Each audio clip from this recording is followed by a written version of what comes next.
gentlemen, welcome to episode 3 of It's All Geek to Me, the pop culture chat show where three friends with varying degrees of nerd knowledge get together on a weekly basis to have a chat about all things geek. Joining me this week, we have our usual co-host, Iddy. He is an impressionist, he is a comedian, and he's the most curly-haired person I've ever known in my life. Please welcome Mr. Chris Lum.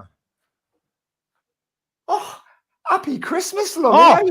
How you doing, mate? You all right? I'm all right. Happy Christmas to you, good sir. May the force be with you, my friend. And with you also. We should point out that we are a geek down this week. Our good friend Nathan, our best friend, cannot be with us. He might be able to join us towards the end of the show, but certainly he isn't here with us at this moment. So, do you know why he's not here? He got so much Lego, it all fell on him. Yeah, he's built a fortress and he can't escape out of it. Yeah. It's gone into a Lego hole. Yeah. So what we decided to do this week is we know that there are lots of people whose Christmas plans have had to change this year, and they might be sat at home all by themselves looking for a couple of mates to hang out with. So we're inviting you to be the third geek this week. Come along and share your Christmas stories. Tell us what you got for Christmas. Tell us what you didn't get for Christmas, but you really, really, really wanted. So Chris is going to share the link on the screen in a moment. I'm going to sort that. We've got a comment already off of Twitch there. Hello, Pop Not Broth. Nice to see you again. Welcome back, my friend. How are you? How's the world of Twitch?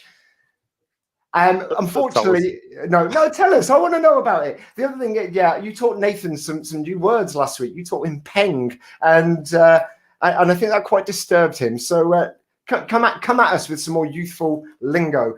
God, I sound so old. Are we going to? Is this link's going up to the actual room tonight? Isn't it? This is a new thing we're trying. Yeah, we are going to vet people first. So no coming on with your cock out or anything like that. You have to be a real person. And if you want to join us, you are more than welcome to come along. Join the fun. That's the link right there. Copy that in your browser and in you come. Oh. This could easily backfire on a Boxing Day for us. Yeah, this seemed like a really good idea this morning, but now, my bum hole is going sort of 50p, 20p. So, Chris, what did you get for Christmas this year? Well, geek-wise, I only got a few things this year, which is a bit strange because one year I got about 20 Star Wars mugs. So I think everybody realised when I put a picture up on Facebook of the 20 mugs not to get me anymore. But I did get, Star Wars-wise, I got I Am C-3PO, Anthony Daniels' book. Nice. So I've already read a bit where he hates Kenny Baker and vice versa. I mean, brilliant. Spoilers. They didn't get on.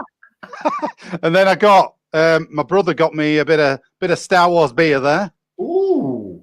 So how strong is that? It's 2 parsecs. It's 4.8%. Nice. I'm going to open this in a minute, and I'm just having my cup of tea. Nice. Maybe a mug. And then the last thing, I got a bit of a trivia game there, so I might crack that open. Movie and music memories. That sounds fun. I've got some wonderful Christmas presents this year. For the first time, me and my girlfriend spent our first Christmas together.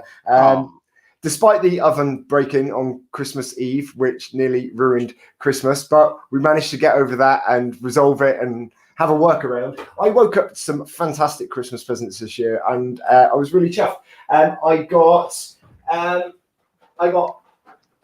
Korg. There you are. Nice. Okay. Funko of Korg. I got a Harry Potter bathrobe. Dressing gown, so it's like the Gryffindor robes. It's really impractical, actually. It's really warm and lovely and soft, but it's dead impractical as a dressing gown because the sleeves are like this big, the proper wizard sleeves. You keep knocking shit over when you're walking around, but it's great. It's lovely, and it's yeah. And I got Ready Player 2. The book, which I am really looking forward to, obviously the sequel to Ready Player 1.5. And I also got, now, help me out here, friends, because my girlfriend bought me a Stranger Things mug. She knows I like Stranger Things, but a different mug turned up, and she didn't realize because it came packaged in this box here, and she didn't open it up to check. And the mug that came, it was supposed to say just Stranger Things on it, but this came instead. I don't know if you can see that. So it's the Stranger Things mug, but it's got 11's name on it. Now, my girlfriend was like, "Oh, do you want me to send it back and get the one with just Stranger Things on it?" And I was like, no. So I was like, am I just being polite because this is our first Christmas together? Because how do I feel about being a 42-year-old man and having a tween girl's name on his mug? So, folks, what do you reckon? Should we send it back and get the original one that just says Stranger Things? Or do you think it's okay? Do you think it's appropriate for a 42-year-old man to have a little girl's name on his mug? What do you reckon, Chris? I think you're reading way too much into it. I think you're really?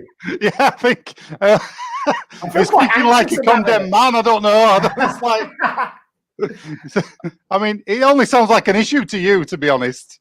I do feel quite anxious about it, but you know, it's and really, also, how many people are going to see the mug unless you're like drinking it on here and you've just showed everybody? That's a good point. Yeah, that is a good point. Let us know what you think, friends, in the chat. Let us know. Or come online and join us. And we've got 11 is cool.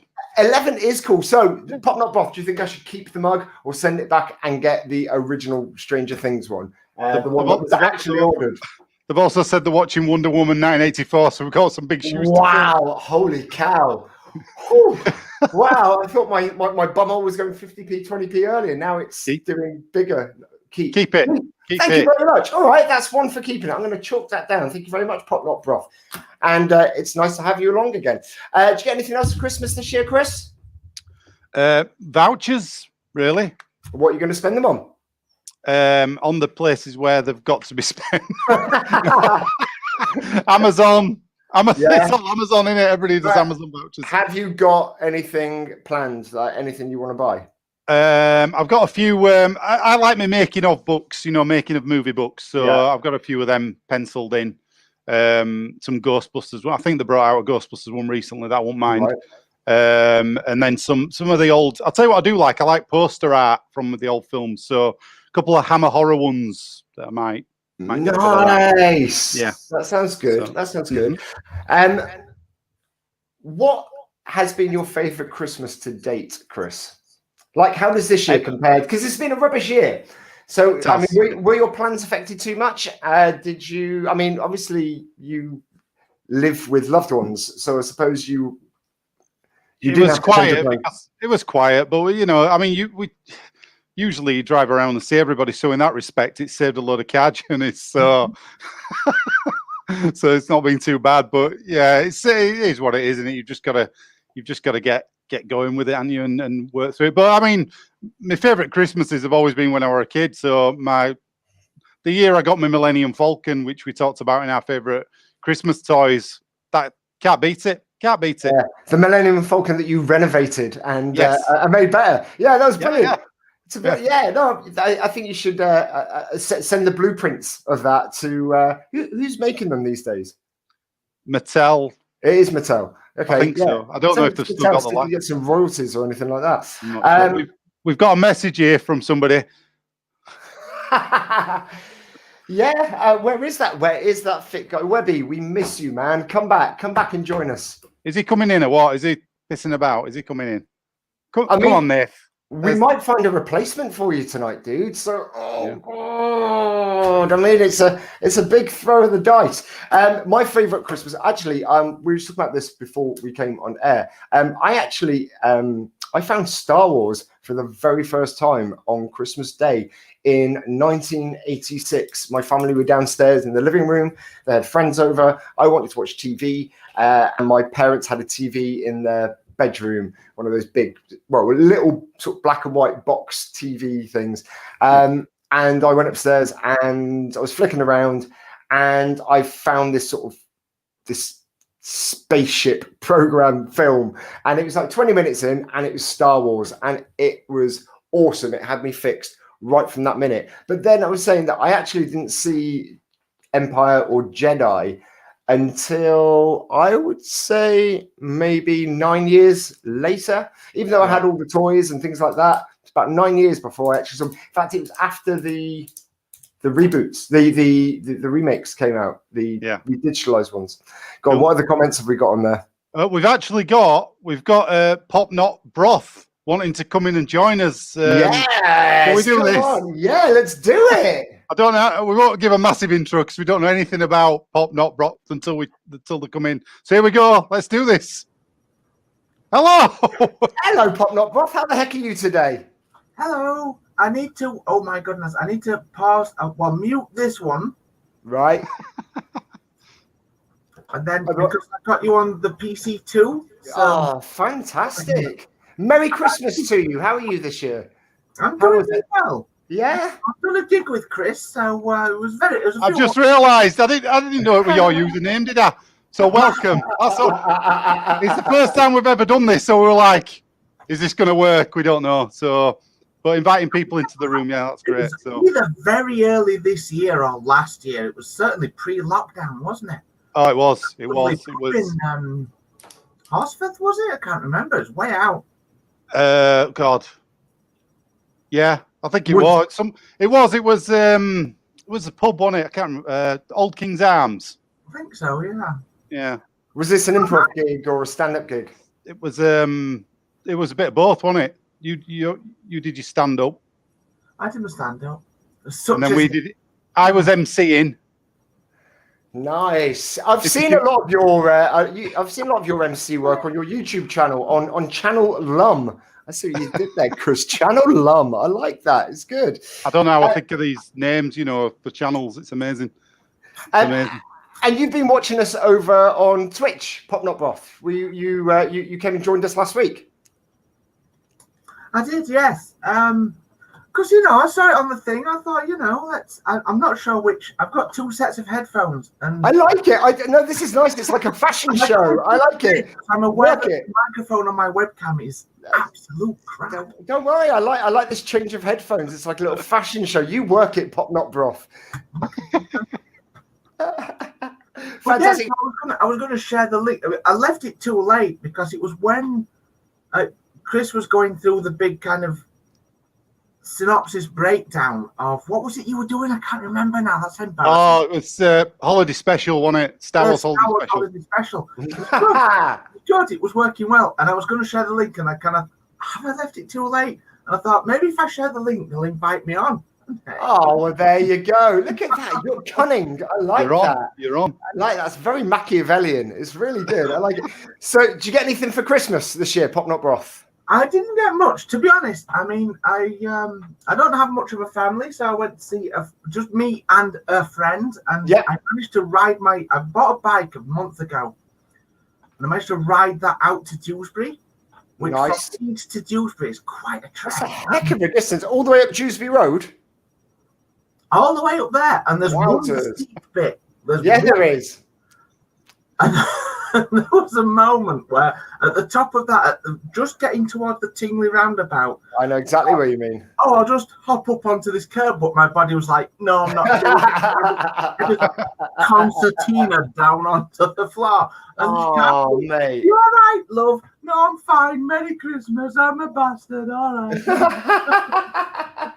Oh, mate. Well, you and baby Jesus both bastards, so it's fine. It's very topical. It's all good. It's all good. The thing is, as I was coming up to that, I thought, well, there's where you got those flat bits of curb. There's that there. And I thought, no, I'll just hop up onto this. But my body just wasn't doing it because it's funny, isn't it, when you get to that age and you go to try and do something that you can do quite regularly, but you haven't done it for maybe. Well, you think it's been a few weeks, but it's actually been a couple of years, and suddenly you feel like your body's just betrayed you. Well, absolutely. And it was like, I was looking at buying this bike for 3 months, and I haven't ridden a bike since I was like in my 20s. So I was like, I crashed into the back of a bus once that emergency stopped at a bus stop. I was thinking about this actually the other day because I got an awesome bike one Christmas, a red BMX, and it was a surprise. My mum and dad had bought it somehow without me noticing on a trip to a market, and it came out on Christmas Day, and I was like, "This is amazing!" And I was like, we lived in a cul-de-sac, and I was cycling around, and we had this really steep but short driveway, and the bike only had front brakes because it was a little kid's bike, and so I slammed the brakes on and went head over heels into a coal bunker. So yeah, I was scared to ride it for about a year afterwards. But it was a lovely bike. Only has front brakes. That's a record. Yeah. Well, I lived in Holland for a little while. I was doing a show out there, and I wanted to get a bike to cycle around because cycling in Holland is much safer than cycling in Leeds or London. And so I went to the market, got a bike, and the bike has the only way you can brake on this bike, it's backward pedaling. So you pedal backwards, and that's what puts the brakes on. So I'm cycling along on my first day to rehearsals, and on the bike path, and this tourist just walks out right in front of me. And I try and slam on the brakes because that's your natural instinct, but there's nothing there. So I just scream at this woman, swerve out the way, and plow into a family of Spanish people coming out of the subway station. I'm tangled around these kids with this bike. They're screaming. I'm apologizing in like this mock Spanish. And the whole cast of the show that I'm about to work with for the next 6 months are all stood there at stage door watching this stupid English bastard demolish an entire Spanish family. I mean, it was pretty embarrassing, Pop Not Broth. But doesn't that bring it back to Stranger Things? Because I've only seen series 1, but wasn't there a pedaling brake system there where there was that van and it? Oh yes, yeah, you're absolutely. That's a very good memory, actually. Yeah. I was going to say, what kind of geeky stuff are you into then? If you've only seen first series of Stranger Things, what stuff do you? Because obviously you've come on Twitch, haven't you? There, so do you stream games or what do you do? On Twitch, I stream. The people I've got subscribed to a lot of kind of sort of like leftist politics. Right. Cool. Not left. I don't get on Twitch much, but when I came on last week, I was on Facebook at first as Pixels Green, and then I thought, yeah, of course, yeah. I'm not a boomer. I'm going to get on Twitch. So I was kind of on both. That's why I keep wanting to say Pixels Green, but then I think I've got to go by your Twitch handle because you've come on Twitch. I can't just go throwing usernames about left, right, and centre. We had this with Dan Morton the other week as well. Somebody I know, but I didn't realise it was him because of his Twitch handle. I didn't know. I honestly didn't know. I was like, hang on a minute. Yeah. Oh, no, this is nice. I'm really glad it is you, Pixel Pop Not Broth. I'm really glad it is you. It's nice. It's very, very nice to meet you. So what drew you into the first show? Is it because you know Chris? It's because I know Chris, and it came up on my Facebook, and I think it was last Sunday, wasn't it? Well, yeah. Not much is going on. I'll check in. I'll support a young fledgling Twitch channel, and it was very entertaining. So thank you. I thought you were going to say a young comedian. Then I was just about to laugh at Chris, but you're referring to the channel. Yes, we are young and trying to amass followers. So, ladies and gents, if you like what you see, please like and subscribe. We do have our YouTube channel. It is It's All Geek to Me. Go over there. We've got some previous videos as well. So what geeky things are you into, Pop Not Broth? Why didn't you go into season 2 of Stranger Things, for example? Because the main thing for that is I have a difficult time with, let's see if we can get better lighting. I have a difficult time watching things on, because I spend most of my time playing like games. Yeah.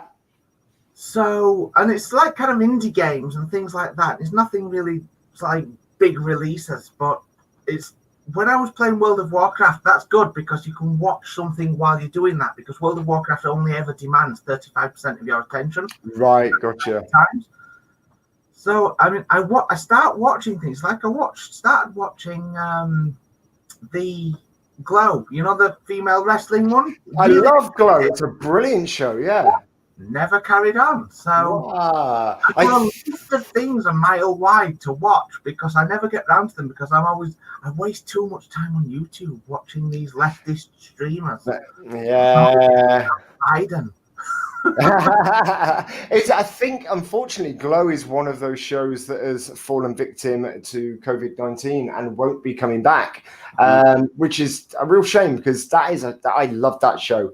Brilliant. I mean, I used to love. I mean, I'm a sort of a lifelong wrestling fan. I loved it as a kid. I had a break when I got interested in girls because, girl's going to go out with anybody who likes wrestling. And then I was doing a show with somebody in 2016 who is a wrestler, and a guy called James Onsworth, who's going to be joining us on the show on a future episode. Actually, he's an actor and a stage fighter as well. He told me that the WWE channel had like a month free subscription. I should just give it a go.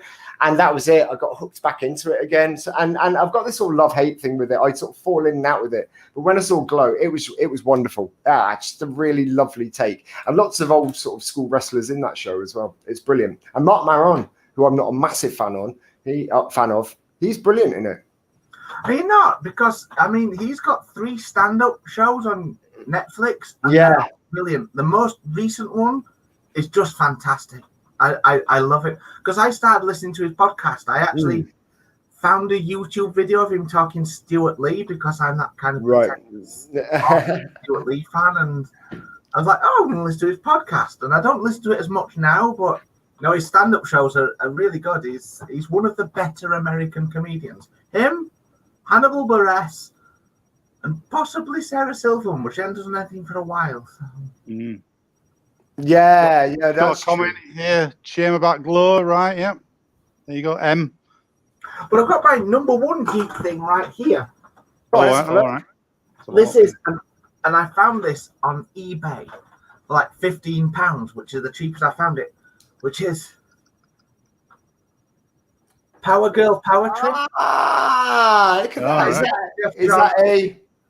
Is that a book? It's drawn by Amanda Connor. And it's just fantastic. This is my Bible. Oh, wow. I this in my lowest moments, and it keeps me happy.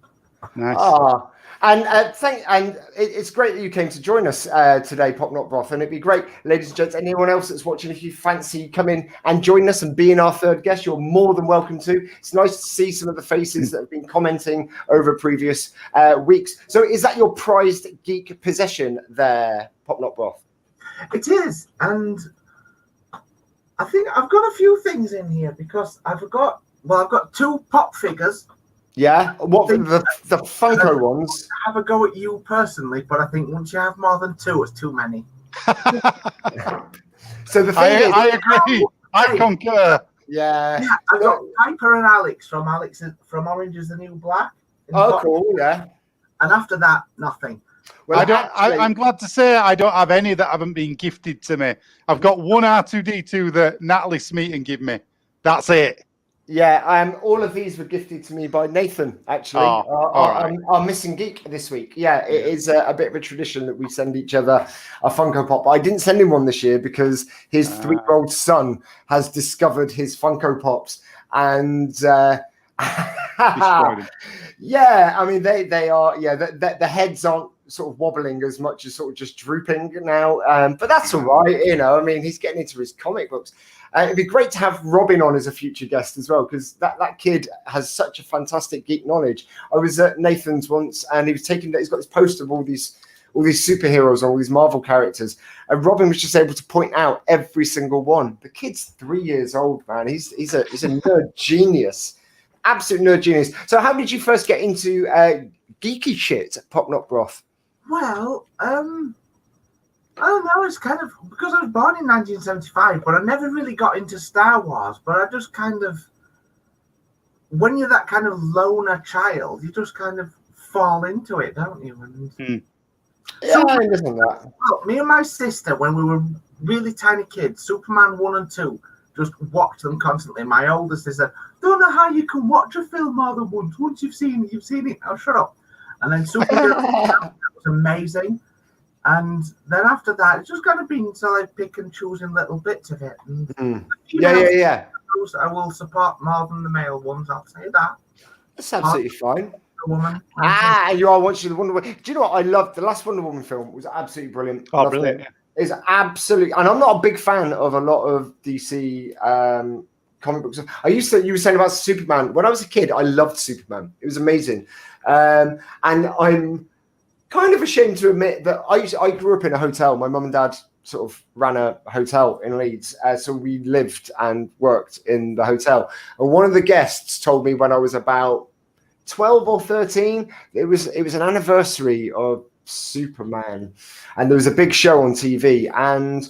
And Superman flew in to the show. And I was just like, how did they do that? And this guest convinced me that Superman was actually real. And it was one of those things that it was like, when you're sort of working out that Santa doesn't exist. It was sort of like that. I really wanted to believe him. I really wanted to believe that Superman still existed. But then a few years later, I sort of got off Superman a little bit. It sort of, it doesn't interest me as much. Reeve is the quintessential Superman. Yeah, I agree with you. He was brilliant. I mean, that first film, it takes some beating to me. I mean, I watched when the new ones came out and I thought, all right, let's give it a go. And you had Superman Returns, didn't you, and all that. And I thought that was okay, but I think the ending of Superman Returns just went so stupid that it was just like, what is Lex Luthor's after land again? It's always Lex Luthor. It's like, put some different villains in it. And then obviously, isn't it? Because they always go back to the Daleks, and it's like, not the Daleks. Just, think of something else. Yeah, it's weird. It's but Christopher Reeve, the first one especially, brilliant. You can still watch it. It's still a great comic book movie. It really is. And I'm not a big DC fan either, like Rich was saying. But the DC film that I thought was great was the Wonder Woman, the first one. So I'm looking forward to seeing the next one. So that'd be good. Whereas the Batman one, I didn't mind the Dark Knight and all that, but I think that last one where they did Batman versus Superman, I was just like, I don't know about this. So and I think I wasn't too bothered about sort of reviews of films when I was young, but apparently Superman 3 got absolutely slated, and it is fucking brilliant. Did it really? Pryor in it. They've got It's an amazing film, and I've never seen Superman 4. Oh, don't. Whatever you do, stop right there. Don't watch Superman 4. They were made by Canon Pictures, which was notorious for cutting corners with filmmaking. And there's a brilliant documentary, and I can't remember the name of it now, but it's about Canon Films. I don't know if it's called Electric something, about the Canon film industry, but it's brilliant if you get a chance to find it and watch it, because it tells you how they cut corners on all the filmmaking. And Superman 4, they wanted to make Superman 4 and 5 at the same time. So they shot enough footage to chop it into 2 films. It just didn't work out. It was basically terrible. Unbelievable, how cheap it was. And it was filmed in Milton Keynes. Really? Yeah. So Milton Keynes was meant to be Metropolis, and it's just garbage. Yeah. Okay, anyway. Pop, give us your Milton Keynes. And because I play mostly video games, I've been playing City Skylines, and you get really interested in road layouts and everything like that. Milton Keynes is really nicely laid out. You look at it on Google Maps. It's lovely. Yeah, roundabouts. It's all roundabouts. It's a city of roundabouts. So I worked at a school. There's a school that I used to do a lot of workshops at in Milton Keynes, and I'd commented to this sort of class of sort of 13-year-olds how many roundabouts there were on the way to the school. And one of the kids went, just quick as a flash, he went, "Yeah, my dad says it's when they were planning the town, they're all drinking the coffee and putting the cups down on the map. And wherever they put the cups down, they just built a roundabout where the rings were." So that's brilliant. That kid's a genius. I love it. So that's the Skylines gameplay right there. Put a roundabout in. What other computer games are you playing, Pop Not Broth? Well, at the moment, I'm really spending a lot of time with Noita, which is a roguelike game, which is it's like procedurally generated every time, and you're this witch that goes into some caves, and you've got various wands, and it's difficult to explain. You've got to really look at it, but it's just that random element of it is just that you die in the most horrific circumstances every time. It's the hardest game ever. But it's just so much fun, and you just keep going, and I'll do it again. Okay, fair enough. Slap me. It's the game equivalent of someone holding your wrist and saying, "Why are you hitting yourself?" Yeah, Really nice. like that. So you're a PC gamer? Yes. Yes, I see. I can't do controllers. I've never really had that basis in learning. Okay. It's difficult. Mouse and keyboard. I've never, right, it's where I'm going to show how naive I am now, because I am a console gamer, but I did used to play, obviously, back in the 80s and early 90s. I had a Spectrum Plus 2. That was the one with the cassette tape and the amusing sort of facsimile style noises. And I used to play my friend's Amiga and Commodore 64 and stuff. And it was all the keys. It was spacebar, and it was M and N. And was it L and X or something like that? What keys are you using on the keyboard when you're playing? I know you're using a mouse. C games, you've got these sort of like the WASD, which is and then you've got the other hand on the mouse. So you've got them ones there. Right. Okay. But with the old Spectrum, you had the kind of the cursor keys that were all in a line. So you had the up and down, you had left and right. That's right. Yeah. And it was only when the Spectrum Plus 2 came out. That was when Alan Sugar bought out Sinclair, wasn't it? That's right. Yes, that's absolutely right. In fact, Amstrad CPC, so it was like, you've come to our side. I remember my mum and dad. It was an awesome Christmas present. Actually, we got that Spectrum Plus 2, and it was the showroom model. So it was the display model. So to compensate for it being the display model, they gave me 101 free games, but they were all on like 7 cassettes. So you had like over 10 games on each cassette. And obviously, those of you who have never played a computer game from a tape cassette before, it means you'd have to sort of fast forward and try and find the gap between those two games, because there was no way of being able to work it out. It was a nightmare. But we had the Ghostbusters game on there. Used to love that. That was brilliant. There were some great games, but like you say, you had to find them on the cassette, didn't you? When they put them on, you had to go through and do it. But you could easily copy games if you had a cassette deck. Oh God, that was so easy. Yeah, you used to borrow your mate's games. Yeah, and just tape it. Brilliant. Yeah. We don't endorse copying games though. No, I don't suppose it's that easy these days, is it?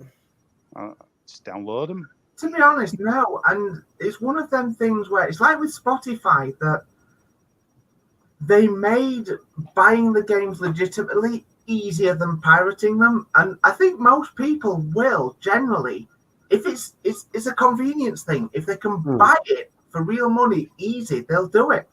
Yeah. And it's like you could pay like £9.99 a month for Spotify.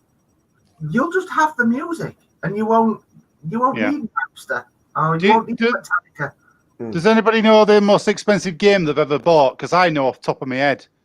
I could tell you straight away. Mine was for the Super Nintendo, and it was Super Return of the Jedi, and I spent 60 quid on it. Holy shit. When it first came out. 60 quid. So that would have been a cartridge, wouldn't it? Cartridge, yeah. Though, is it? It's what, sorry? Because for the last few years, 60 quid has been the game price. Yeah, but I never spend like full price on a game. I just refused to. So that for me was like 60 quid on a, because I'm a tight bastard. I mean, I'm a Yorkshireman. But I'm the same, because I want this sort of the big sort of commercial AAA games. When they're in the Steam sale, $14.99, I'll buy them. Game of the year, get all the DLC. I'm not paying full price for a game. On my own. No. The indie games at like $7.99, and they're brilliant. Terraria. Yeah. My little gaming group on the PS4. There's 4 of us. It's Nathan and a couple of others, and they're all really bang into Red Dead. That's just come out online on the PlayStation for like £5, I think. But it's like a massive, like something ridiculous. Like it's like a massive 100 gig to download. And they're all trying to get me to get it. But the thing is, I didn't finish Red Dead 1 just because I just found it really slow compared to GTA when you're in the cars. I know it's probably a very different game to the sort of games that you're playing, Pop Not Broth. Well, no, and I've not played Red Dead Redemption either. I have played GTA 5. can't be bothered with the online because you're driving along and suddenly you get rocketed out of the sky by somebody and you think, oh, fuck this. But Yeah, no, absolutely. It's easier just to set up a private map. That's what we do, just because, otherwise you just get professional sort of. I went on GTA Online once and somebody just beat me in a race because they had the best car ever or something. When it's like that though, people have been playing it for months, and if you're a newbie and you go on, you just you can't do it. No, I had one go on Fortnite as well, and I just got my ass kicked, and I went nope. Yeah, there was a guy on my first mission on GTA Online when I first tried it. I was partnered up with some other newbie, and they punched me to death on the way to the mission that we were trying to do. And I was like, oh, great. This is a perfect introduction to this game. And I just put it away. I was like, I don't want to play this anymore. I don't like getting beaten up all the time. Go on. Well, I was just going to say we've got a message here. Roberto usually watches our... Roberto. Merry Christmas, Roberto. Did you have a nice one? What did you get for Christmas this year? Get anything nice from Italy from your family? Saying about Chris Pratt. Oh dear. Is that Chris Pratt kills animals for fun? Is that what that just said? It was in the news in here a bit because he likes killing animals, but yeah. Yeah, him and James Hetfield from Metallica, I guess. He's a deeply problematic man. I've got the impression that's what I. Yeah. Wasn't he going to this big church and it was like, oh, I love this church, but they were deeply homophobic. It's like, no, but yeah, I don't like that bit, but I like the church. It's like, shut up, Chris Pratt. No, absolutely. Yeah, be more like Paul Rudd. Everyone should be more like Paul Rudd. Roberto. Oh, Roberto. Lump of coal for Christmas. What did you do wrong in 2020 to deserve a lump of coal? Probably. Ladies and gents, don't forget you can be also our third guest this week. You can take the place of our friend Nathan, who isn't here this week, our third geek. So if you want to come and join us, please, the link is down below. And exactly like Pop Not Broth, you can come along, have a chat about your Christmases, talk about your favourite presents, your favourite films, what got you into geekdom, your favourite computer games, pretty much anything you want, really, within reason. So how, without any spoilers, how's Wonder Woman 1984 coming along at the minute? Well, I am. Let's see. So I'm an hour and 15. I would say 2.5 hours. They're really this trend of having really long. Yeah, that's long. Trim it down a bit, but it's doing really well. And Kristen Wiig is really good in it. Is it Wiig or Wiig? Kristen Wiig. I always say Wiig. Kristen Wiig. Yeah, I always thought it was Kristen Wiig. Yeah, they're doing it very well, and it seems a bit of a shame that they're calling it a massive flop because it's like I would have seen it at the cinema if I could. I really wanted to see it at the IMAX, but you can't do that at the moment. I've got 2 cinema vouchers from last year that were Christmas presents that I haven't used, and I went on the websites. I've got an Odeon one and I've got a showcase one, and I haven't used them yet. So there's 2 vouchers just sat there waiting for a film, and I might go see Ghostbusters 6 times. Actually, I was going about to film. Say again, sorry. There's a new Ghostbusters film isn't coming out with the boy Ghostbusters again because April. Yeah, they were supposed to be out this year, wasn't it? But they've delayed it till April, I think. Now, what's the angle on this one, Chris? Is it? It's not a reboot, is it? It's what? So what they're doing with it? No, it's like the third film, really, with Bill Murray and everybody in it. They're in it. Everybody. Everybody. Are they? Yeah, everybody. Yeah, they are. Yeah, everybody's in it. Apart from Rick Moranis. But I reckon he's going to be in it at the end. Special cameo. I thought one of them was dead. Oh, sorry. Harold Ramis is dead. Yeah. But everybody else is. Right. But basically, the story is his family they have to move to basically his old farmhouse in the middle of this little town. And there's no spoilers because this is in the trailer. I saw the trailer. I completely forgot. I've seen the trailer for it. Yeah, the trailer's it's brilliant. Yeah. It's really good. Good. What did you think of the reboot, the lady reboot, Pop Not Broth of Ghostbusters? Unpopular opinion. It's a good film. It's good. it's if you look at it in terms of summer comedy blockbusters, it's pretty good. It holds up well. And there's only one other summer blockbuster comedy film, which is The Other Guys, which is also the only good Will Ferrell film and the only good Marky Mark film. Right, yeah. And I liked it. I thought it was really good. So, yeah, I enjoyed it. I went to the cinema to watch it. I thought it was good, and it got a lot of stick for a bunch of bullshit. I liked it. Yep, I completely agree. I was just going to put a comment. We got our friend Mandy McCarthy here, who's in my improv group. Is it too late for me to take up gaming? What, no, Mandy. In the day or in life? I mean, no. Everyone can. Come on in, Mandy. Come and talk to us live. She won't know how to do it. Copy that link there on the screen. I'll explain it to you, Mandy. Copy the link. Put it in your browser, and you can come in the room. She'll kill me now. She knows how to use this stuff. I completely agree with you. I completely agree with you about the Ghostbusters reboot. I completely agree. It got slated for a load of bullshit because ultimately, all those giant man babies who hated it wasn't for them. The film wasn't for them. As simple as that. It wasn't. It was. Star Wars. I mean, the new Star Wars films, they're for the sort of level of kids that the original ones for. But people have grown up. They're not for you anymore. Enjoy them if you like. They're not. Yeah. You are always going to run the risk of being disappointed if you put all your hopes into that, into the future of that franchise because of nostalgia, and they can't be held responsible for the nostalgia that you have for those originals. Yeah, I mean, I do have an opinion on it, but it's not. No. But that's what it's about. It's about having opinions, right? My opinion of it is, I like all the people who were in it. I just didn't like the script very much. It seemed like it was pretty much a copy of the original film, in a way. If they'd have done something a bit different, then it was, to me, it just wasn't that. I didn't think of that funny for who was in it. That's the best way of looking at it. Well, like for example, for example, Bridesmaids, which has got Kristen Wiig, Melissa McCarthy. Loved that. Thought they were great. Yeah. Same director, And then I were expecting a bit more. And then the trouble was in all the media, the thing about it's being compared to the other one and all this, and it's because it's got women in it, and all men are crying. It kind of outshadowed the fact that, hang on a minute, let's have a look at the film here, and there's some really bad gags in it. There's some really... That is fair criticism. There's a YouTube video. There's a YouTuber called Sean. Yeah. Liverpudlian, and he's done a pretty good critical kind of takedown of it. It says that it seems to alternate between a good gag and a bad gag. Yeah. That's interesting. The version. If you watch the DVD release version with the extra scenes in, they cut down a bunch of stuff for the cinematic version. Some parts don't make sense. Right. Yeah. Okay. That's interesting.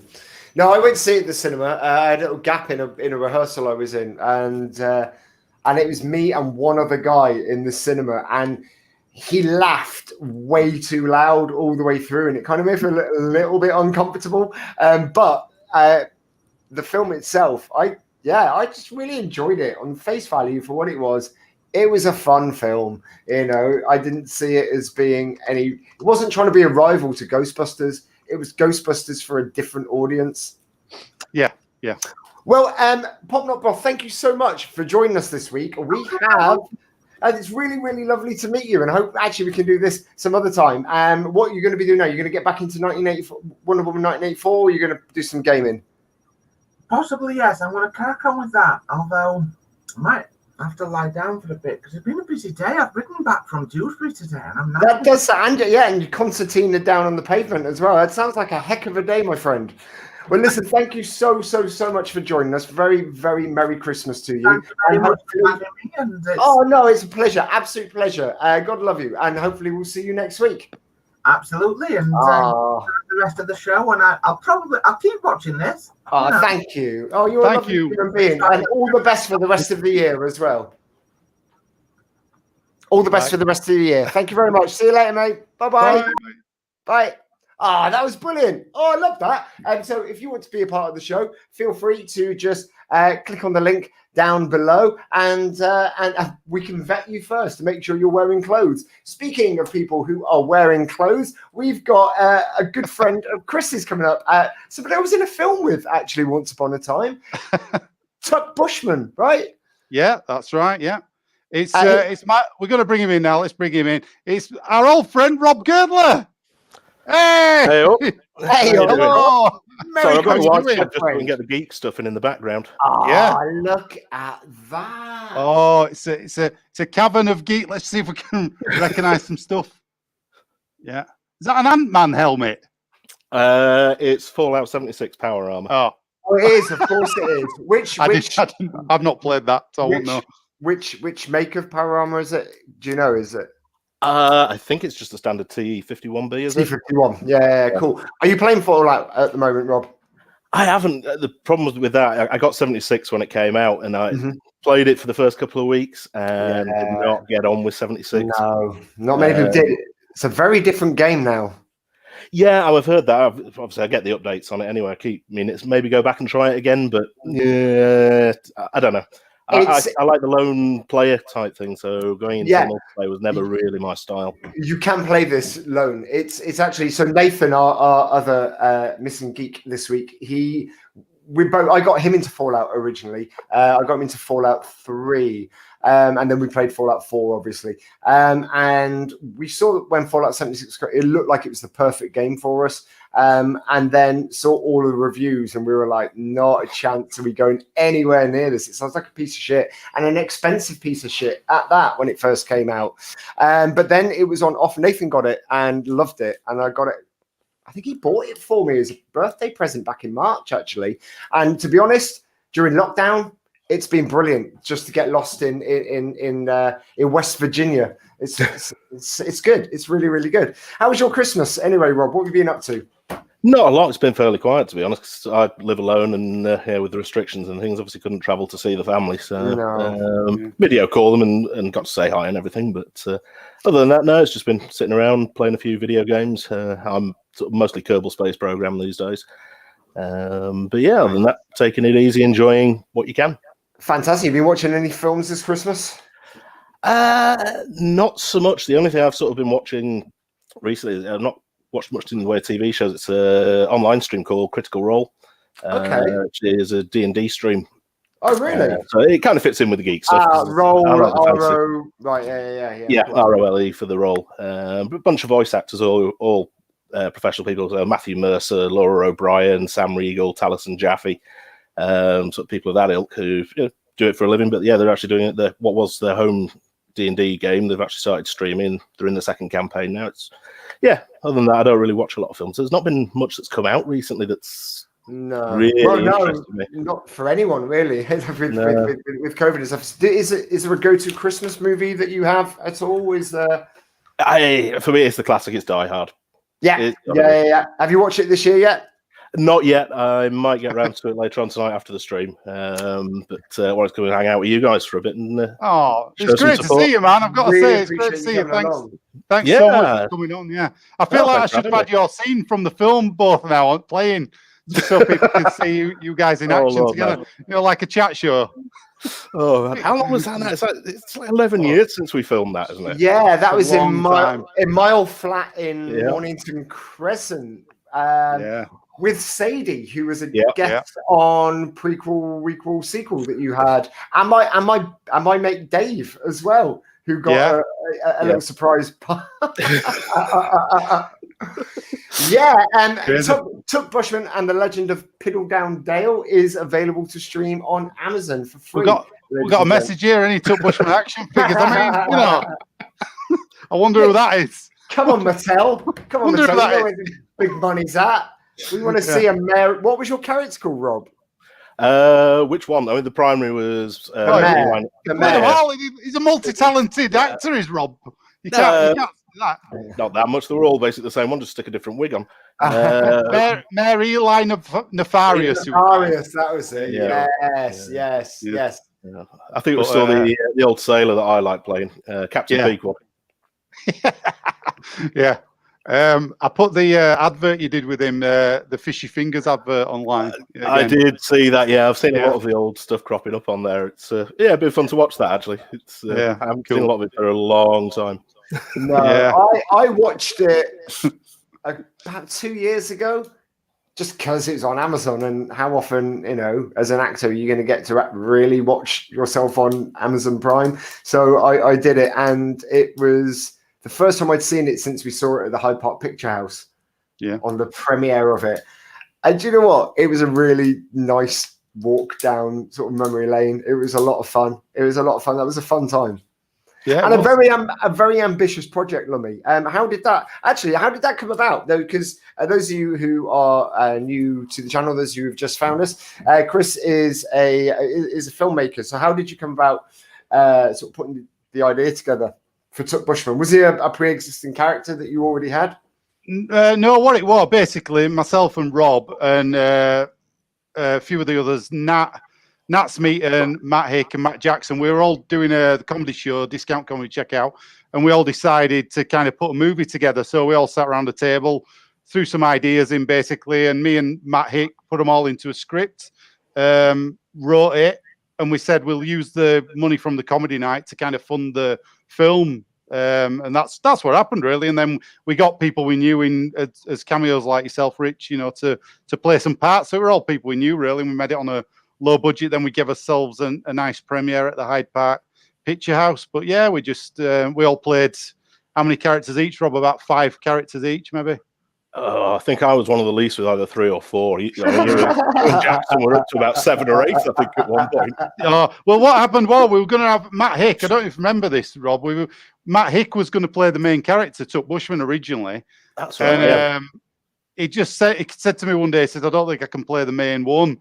So I thought, well, I'm there the most. I might as well throw myself into it and film it, and we'll try and get it done. So I do think sometimes I'm amazed how we did it and how we got it filmed. The actual behind the scenes, if somebody had been there with a camera filming the behind the scenes, it'd be really interesting to watch it all, because we only got a little bit of behind the scenes footage on it. So, but some of the stuff we had to do was, mind boggling, but we did it. So, yeah. How long is the process from sort of starting the script, starting to workshop the ideas to finishing, and how much of that time was made up of actually filming?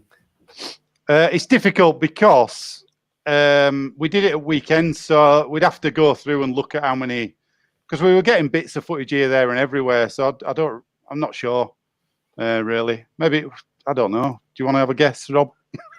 Well, as you say, it was sort of weekends and bank holidays. We from what I remember, the first bits were sort of filmed around January. We finished filming, was it midsummer for the premiere in the October, November? Probably 2 or 3 months of script before that. So it's probably all in. It was about a year from initial ideas and let's actually go ahead and do it, and up to getting the products on the screen. Yeah, that's right. Yeah. So can we bring up Roberto's comments? Hang on then. First, so that one or the other one. To be honest, there's not this. We've found out why Roberto got a lump of coal this year. Sorry, I'll leave it. You're that guy, Roberto. Yeah, you deserve that lump of coal, my friend. I love you, my friend, but if you are that guy, you deserve a lump of coal. And then the next one as well, because it's a lovely welcome from Rob. We're trying to work out who this Roberto is, Rob. He keeps coming on to the shows, and we don't know who he is. We think he knows us all. Well, he definitely knows. He knows Tuck Bushman because he keeps referring to me as Randy Fiddler. Is he the one person who bought the DVD? Yeah. And this is his revenge. It's for 10 years. Well, he keeps claiming he's Italian, but he seems to know loads of stuff about us. Unless he's just really good on Google or Facebook. It's like, welcome to the mate. It's good to see you after all these years. So, who is this person? To you? I would love to know who this person is. We have a fan of Tuck Bushman. It's awesome. I'm guessing Roberto won't come on as our 3rd member this week, because that'd be a challenge, wouldn't it? Come on, Roberto, put your money where your mouth is. The link's right there. Come and say hello to all of us. Come on. He won't do it. That'd be fantastic. And also, Pop Not Broth is asking what our favourite film is with one actor playing multiple parts. That's interesting. I mean, okay. I mean, most of them have Eddie Murphy in them. I'm trying to think. One off the top of my head. There's oh, there you go. Pop Not Brock said it actually. Meg Ryan, Joe versus the Volcano. She plays about 4 or 5 different parts in that. Forgot about that. God, good I film. haven't seen that film since I was a kid. It's a brilliant film. Yeah. Yeah, just remember his very bright Hawaiian shirt is probably the thing I remember most about it. I'm trying to think of some other films, like you say, it's Eddie Murphy, really, isn't it? Who's done the most stuff like that, I guess. Yeah, actually, I'm trying to think of films where people are multicast. Robin Williams, Mrs. Doubtfire. No, that's a good get out. That's a clever get out. I've been working on my Pierce Brosnan impression, but it's terrible. Everybody keeps telling me it's terrible. I can't do it, and I keep doing the Mrs. Doubtfire bit where he goes, he says, "Mrs. Doubtfire, your accent's a little muddled there." She goes, "Oh, so's your tan." So did you? So yeah, I get silence like I've just. Well, no, it's just that you sent that to us in the group chat this week, and I just woken up from a nap, and so I heard your impression of Mrs. Doubtfire, and I thought it'd be really funny to reply with, "No, she went on her own accord," and I was met with equal silence, and I was like, "Anyone else think that his Mrs. Doubtfire impression sounded a little bit Jamaican?" No, just me then on that one. Yeah. It's always like having supportive friends, Lummy. That's it. So what else we got here? We've got Roberto saying, he's just said H there. I don't know if he's fell on his keyboard. He must have just collapsed. Did you get any, I'm going to ask, did you get any geeky type presents, Rob, this year, or was it? Well, treated myself to a couple of DeLorean model kits from Back to the Future. Oh, yeah. Yes. The Back to the Future 2 and 3 with the rail tracks as well. Oh, amazing. So it's, the Mr. Fusion version there, and nice. The rail track version as well. But they're old kits I had back in the 90s when the films came out. Fantastic. And kind of thought, you know what, I've had to rebuild them. So are they exactly the same as the kits that you had in the 90s, or are they a re-release? It's technically a re-release. They did them for the 25th anniversary a few years back, but it's the original mold, so they are the same kit, just a reprint of them. Nice. Cool. That sounds good. What's your favourite ever geek present that you've ever had? We were talking about this the other week. We did a best and worst Christmas presents. What's your best ever geek present, Rob? I think it has to be when I was a kid and I got a couple of Transformers. So it was Galvatron, Ultra Magnus, and Optimus Prime all together. That was a bumper Christmas. Did you ever have Starscream? Did you have Starscream? What is Starscream? No, Starscream, and one that came up when you were talking about the other week, Soundwave. Soundwave was the cassette. Yeah. No, they were the ones I never had. Yeah, nobody had it. Who had? I know. Apart from the kid with the weird mum who stole. There was just one kid with it in the playground going, "I've got it." Yeah, we were talking the other week as well about Megatron, how he looked nothing like the actual robot. The thing that I hated about Megatron was, one, it was the most difficult one to transform from the gun into the robot. I just couldn't get my head around it. And the other thing is that really pissed me off is that it was a giant gun. And how was the Starscream figure, ever going to hold this giant gun? It just didn't. It just kind of shrinks down to the size of his hand. Never really made much sense, did it? Exactly. And I realise that's a fault with the cartoon and not the toy, but it's it used to really wind me up as a kid. Yeah, you had to go play with it in the distance to give it its scale. yeah, it's done really far away. We got a message here from Daniel, who I know. Daniel gone. Merry Christmas, Chris. Can you reminisce about Garinda Child? No, not on here. It's too long a story. Sorry, Daniel. He knows it. He's only trying to goad me. Is it a good story? I don't know this story. Oh, it's just a comment. Let's put Garinda Chada, the director of Bend It Like Beckham. She was interested in a script I once wrote, and I went to meet while she was making Bend It Like Beckham. That's basically the story. No, I didn't know this. Did you not? No. I pitched the movie to her and all that, and she were interested in making the script at one point.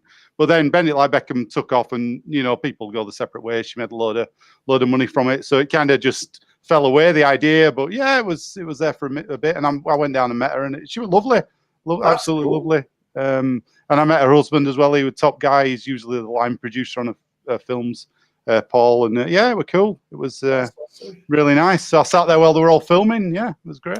You say you're playing Fallout. Well, you've got the you've got the T-51B power armor helmet there. What is your favorite Fallout game? Because I know this actually.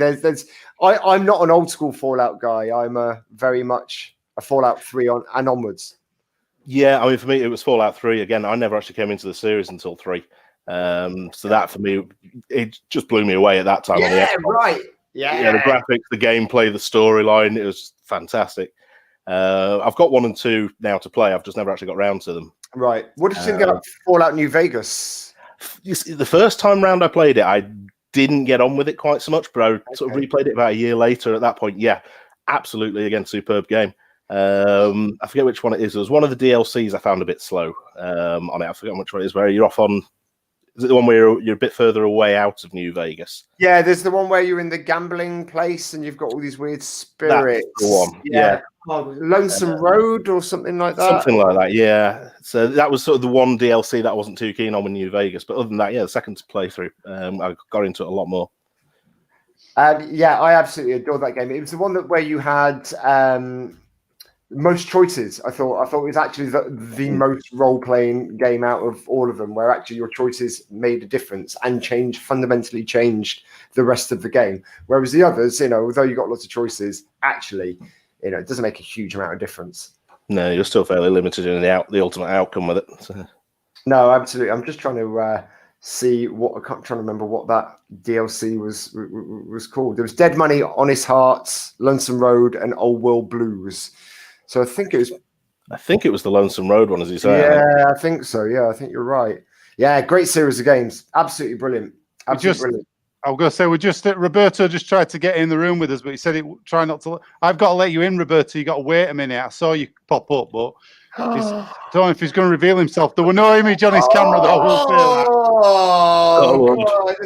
This could be the exclusive we're looking for tonight. Come back in, Roberto. Come back in. I'll let you in. God, there's a little bit of me worried that this is going to break our relationship with Roberto. I'm going to have to get my finger on the button quick to get rid of him. If he turns his camera on, it's just him sat in his... It's around somebody like Jackson or somebody. I've gone through all the possibilities. I can't figure it out, Robert. You don't think Jackson would actually put in the time and effort to do this, do you? Well, Roberto has been on every single Monday night to the prequel sequel show, so we're trying to work out who it is. I'm gonna open my Star Wars beer. I'm gonna try it. Yes. Here we go. This is from my brother Richard. Thank you for this. Try it. Smells all right, Stour.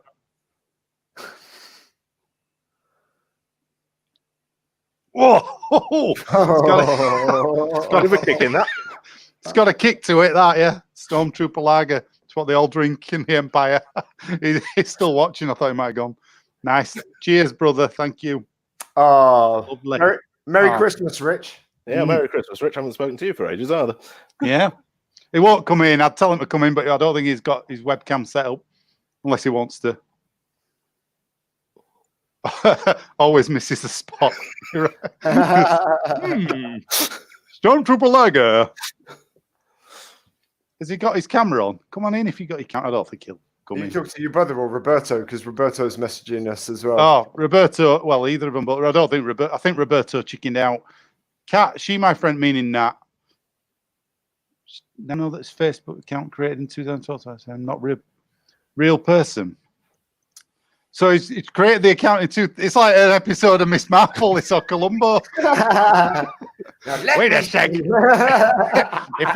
If he put this account up in 2012, that means he's in the room. I think it's Rob. I think I can't see his left hand. I think he's controlling Roberto's account. Hang on. There you go. Left hand.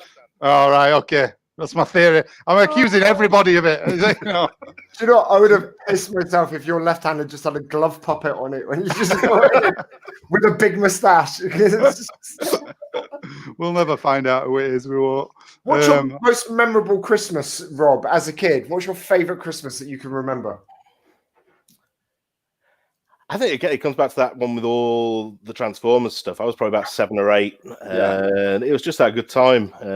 You're still young enough. I didn't believe. Well, it was about the time. I think it was the first Christmas I didn't believe in Santa, shall we say? Okay. Which is why I probably got the bigger haul to make up for the disappointment. Nice, the disappointment. Nice. That's which kind of helped. But yeah, I don't know. It was just kind of that time of your life as a kid. I was still young enough that life doesn't really bother you. You don't really have a concern in the world, but old enough to be having a bit of fun and enjoying yourself. Yeah, no, absolutely. It's just that period of life. So yeah, I think it's 7, 8, 9 that time.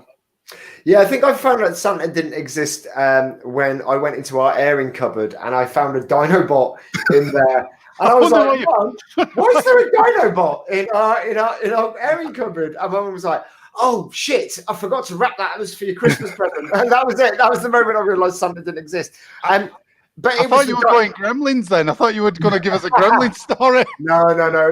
It was the amusingly named Slag, which I always just blew my mind as a child that there was a toy and a cartoon character called Slag. I mean, obviously, in America, it's a very different thing. Yeah, like Fanny Pack. Like Fanny Pack and Fanny Craddock. Yes, indeed. So, Chris, what is your most memorable Christmas so far? Because I know you said that you really enjoyed the one where you got the Millennium Falcon. Was that the one that you enjoyed the most? That's the top Christmas for me. The Millennium Falcon. My parents got it out of the paper because we were pretty poor, so they got it second hand, so it didn't have the Jedi training ball in it. Oh yeah, you said that. Yeah. No box, but it did have some figures. So whoever sold it to them through the paper, it had some figures in it like that, and it was mine because I've got 2 older brothers. We used to get hand-me-downs all the time as well. And I remember it's funny how Richard's on. I once got, I don't know if it was for my birthday, but my dad gave me his old fort, and it was called Fort Richard. And I didn't twig that it used to be his, and it was called Fort Richard. And I'm like, wait a second. So what, we kind of had, I mean, look, this Christmas has been very different to most Christmases. Oh, go on. They had enough to get a new carpet that year, though. I didn't know that. That's brilliant. Alec and Marge. The son's going to be having words with you. Now, look, this Christmas obviously has been very different for most people compared to, all the other Christmases they've had. Actually, this Christmas that most people have had has been most similar to the Christmas. I've quite enjoyed spending Christmas by myself for many a year. It's one of those things that you go on Facebook and you see everybody have. The only time I feel a bit down about my life choices is when you go on Facebook on Christmas Day and you see all these families having so much fun. But actually, afterwards, when you come back, to reality, and people say, oh, what did you do for Christmas? You're like, oh, I just kind of watch films, play PlayStation, just chilled out by myself. It's amazing how many people are like, oh my God, that sounds perfect. I wish I'd be doing that. So it suddenly kind of makes you feel more smug. So on your Christmas checklists, what is there that makes the perfect Christmas for you guys? And how does that differ from when you were a kid? Are there any things that you loved when you were a kid that kind of you still really want to have as an adult in your Christmases? So for me, snow. Like, snow is just that real magical thing that if we don't have snow, it always feels like it's just not as Christmassy. So what about you guys? Is there is there a certain Christmas song? Is there a film? Is there a food? Is it about doing things on a certain order? Any cheesy 80s Christmas music kind of gets me back in the mood. Growing up in that period. You pick pretty much any year. You pick any song. I think the thing I've missed most, I think a lot of people probably agree this year, it has been getting with family. That's the thing that I have missed. And that's odd because Chris, who knows me, knows I like to be alone. But that family meal, the Christmas dinner, that's part of Christmas for me. That is one thing I've missed this year. But no, other than that, it's as you say. I suppose you don't miss it until you haven't got it. Many years you would sit there and you would want to go, oh god, I'd love to just sit around, play games all day, and not be dealing with the family and all the arguments and everything else that comes around the Christmas table that we all know and love. Sorry, I've just been distracted by Pop Not Broth's comment, Lummy. Hang on then. Let's have a look. I remember a cover of, I think, the Sunday Times magazine in the early 80s. They had a picture of a glass coffee table, a Santa hat, and a pool of blood. There's no way I could have been any older than 6, but that got me. Sunday Times magazine. What would that be about then? What? That's incredible. Glass coffee table, a Santa hat, and a pool of blood. That's insane. That is weird. That is really, really, really weird. Yeah, that is very, very. I'm not surprised that has stuck with you, Pop Not Broth, because that is wowzers. Yeah, that's quite shocking. But no, what about you, Lummy? What do you like to have at Christmas that you had when you were a kid and you feel like, Without a doubt, Morecambe and Wise Christmas special. Good call. Watched it today, watched it yesterday. What about you, Rob? What's your favourite Christmas special? Probably Morecambe and Wise. It's going back to that childhood. It's just the memories. Yeah, it's what I grew up watching, and again sitting around with the family around the TV at Christmas and watching. Yeah, Morecambe and Wise, whatever kind of comedy. Yeah, it's that. It's funny. I never really watched sort of Christmas specials with my family when I was growing up. I remember so it's about, what was it, 15 years ago, the Outnumbered Christmas specials. I quite liked Outnumbered, the first couple of seasons of that. That was pretty cool. But yeah, again, I really enjoyed that Tony Farino special. I know it was on that. It was on at Christmas. It wasn't a Christmas special, but it was on at Christmas. And I'd never seen anything like it. I mean, to have Bjork and, what's the one he did Fishing for Girls with? Gary Wilmot. Oh my God. I mean, it's just what an insane premise to a show. I mean, balls on Steve Coogan. Yeah. Christmas specials, though, great. Love it. Love them. Mrs. Brown's Boys. Now, that is something that does split opinion. I don't think it will in this room. Well, I don't actually have an opinion on that because I've never actually seen it. Yeah, okay. But would you, if you had a gut instinct? My gut instinct from what little bits I've seen of trailers, no, it's probably not something I would choose to watch. No. Chris? I've given it a go a couple of times, but I tell you what I do. I like the fact that the guy is squeezing everything he can out of it. I think he's a very shrewd businessman, and he's found the audience for it. People do enjoy it. He knows who he's aiming it at. I mean, so why not? There are people who I never thought would like that show. Absolutely adore that show. It's crazy. Comedy. It's so subjective. Comedy, you either like it or you hate it. You can watch any of them though. It's the same thing happens in every episode exactly, pretty much. You can argue that about many things, though. Soap opera, everything that people love. There's certain repetitiveness to it. That familiarity, in some ways, is what a lot of people like about something. Yeah. I don't like change.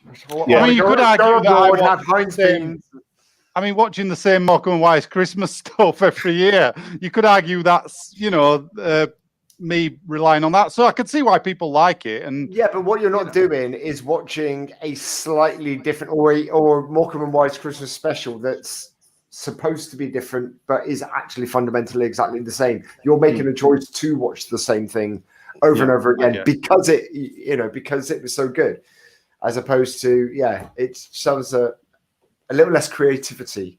But then if you got winning formula, Home Alone 2, yesterday we're on, watched it all the way through. We watched no problem. Did you see? Was the Trump scene in it? Because we watched it on Disney yesterday, and we couldn't find. Because apparently he bullied his way into the film because it was filmed at one of his hotels. They sort of signed everything. He said, "I'll only let you film here if I can be in the film." And they were like, "Okay, yeah, fair enough." And I think they had the plan that what they were going to do was film him and then just leave him on the editing room floor. But when they showed it to a test audience, everyone just cheered when they saw Donald Trump in the thing. They were like, cool, okay, yeah, he definitely bullied his way into the film, but the test audiences loved him, so that's why we kept him in. Right. Well, yeah, we're in it. We're in the version on ITV. I don't think he's in the version. I couldn't see him in the version on Disney yesterday. I must have sort of blinked because it's a very quick scene. But it's really quick. He's got one line. He basically says it's down the hall. We asked him where the lobby. Yeah, that's right. It's in the foyer of the hotel, isn't it? Yeah. Yeah. Right down the hall. Right. Let's have a look. That was Frank Spencer, by the way. That was Frank Spencer. Yeah. Right. Yeah. Wait. And Mrs. Doubtfire.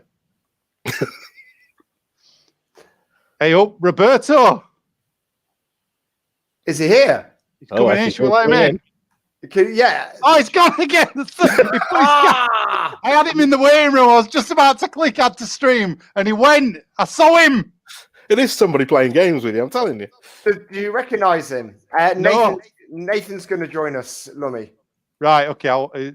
He can come into think at it. I can't believe I saw him. What does he look like? He had glasses on. And Draw him while he's fucking remembering. Like one of my French skills. Oh, yeah. We nearly had him. He's playing mind games. You not let me in. Look, you not let me in. Give me 3 seconds. I don't have control of this, Roberto. This is down to Curly Lum. If he does it again, I'll let him in. I've got to be quick on the trigger. That's amazing. I can't believe it's a real person. after all we've said. So, what are your plans for the next couple of days then for the festive perineum, Rob? What? You're in West Yorkshire as well. You're in Leeds as well. Yeah, just on the outside of the city centre. So, what are you guys? You guys tier 3? Yeah, unfortunately. Right. So yeah, it's fairly restricted. There's not really much chance to see a lot of people. So no, take it easy. Probably see the new year in with a nice bottle of whiskey if I get the chance. Other than that, if I get a chance for a bit of stargazing, because I do a bit of astrophotography. So nice. Yeah. Unfortunately, missed the conjunction of Saturn and Jupiter the other day because of clouds. But yeah, it'd be nice to still get Mossa in the sky if I can get a chance. I would say that the other week, that was my Christmas present that I always wanted but never got, was a telescope. Oh, it was. Yeah. It's fascinated when I was a kid, just fascinated. In fact, it wasn't long after I'd seen Star Wars that I started really wanting a telescope. I think I kind of believed that I'd get to see spaceships and stuff like that. Which you're always hoping, but yeah. It's a stunning thing. I mean, if I can recommend it to anybody, yeah, do it. Have a look through a telescope if you get a chance, whether you get one for yourself or whether you borrow one from a friend or see one at an observatory. There's nothing quite like looking at the planets just hanging there, seeing just this other body moving in the sky and see some of the detail. Incredible. Yeah, it puts you in your place in the universe. Yeah, it's amazing. Hell of a sight. I remember my mum and dad, they retired out to South Africa, and my dad got sick, so I went out to visit them, and he was in hospital, and they lived in sort of top of this hill, very few street lights, and I remember just looking up to the sky, and I've never seen anything like it. You could almost see sort of the definition and the distance between stars and planets, and it felt like you could reach out and touch something. I've never seen anything like it, because I'm just so used to seeing this kind of what looks like a 2D sort of sky that we have here. It's when you get out in the sticks and look up, it's beautiful. When there's just no artificial light whatsoever. Oh, if you can get somewhere where you've got no light for 100 miles in any direction, clear night there, what you can see is incredible, even by eye, without the need for a telescope. No, absolutely, yeah. I spent a lot of time in the Forest of Dean, and obviously there in the middle of the forest, there is very little artificial light, and yeah, it's beautiful. You can see the Milky Way, and you can see it's brilliant. It's amazing. I think that actually is one of the UK dark sites, isn't it, or one of the darker sites in the UK? I would imagine so. Yeah, I would imagine so. I've got Webmund. He's finally turned up, so should we let him in? Come and join us. Here he is. It's our old friend who said he was too busy to do this tonight on Boxing Day. I've been doing all my boxing. Say hello to Rob, sitting around, you know Rob. Sitting around twiddling my thumbs. I've been boxing people all day. I'm absolutely shattered. Look at the biceps on you, Webby. Look at him. Been working out. God. Too much. Hey, Say hello Rob. to- Hey up, Nathan. How you doing? Merry man? Long time Christmas, no man. see. Yeah, Merry Is Christmas that- and Happy New Year for that company. Is that your Lego? Dude, that's a Oh, full that's T51 power armor. Yeah, I helmet. can see the power armor helmet. Yeah. Oh, That's we nearly had Roberto again. He literally popped in. Look, I was embarrassed as I knocked down my hair and shit. I can't believe this. This is going to become a running joke every week for you guys now. I have seen him now, though. I didn't even have time to take a screenshot or anything. He's gone. Brilliant. Back in, Roberto. We'll get you in. Brilliant. I should say, guys, I've got the monitor, so I've got to I'm on dad duty, so if he has Goes a off. Christmas That's all right. I in the don't think middle we, of the night or something.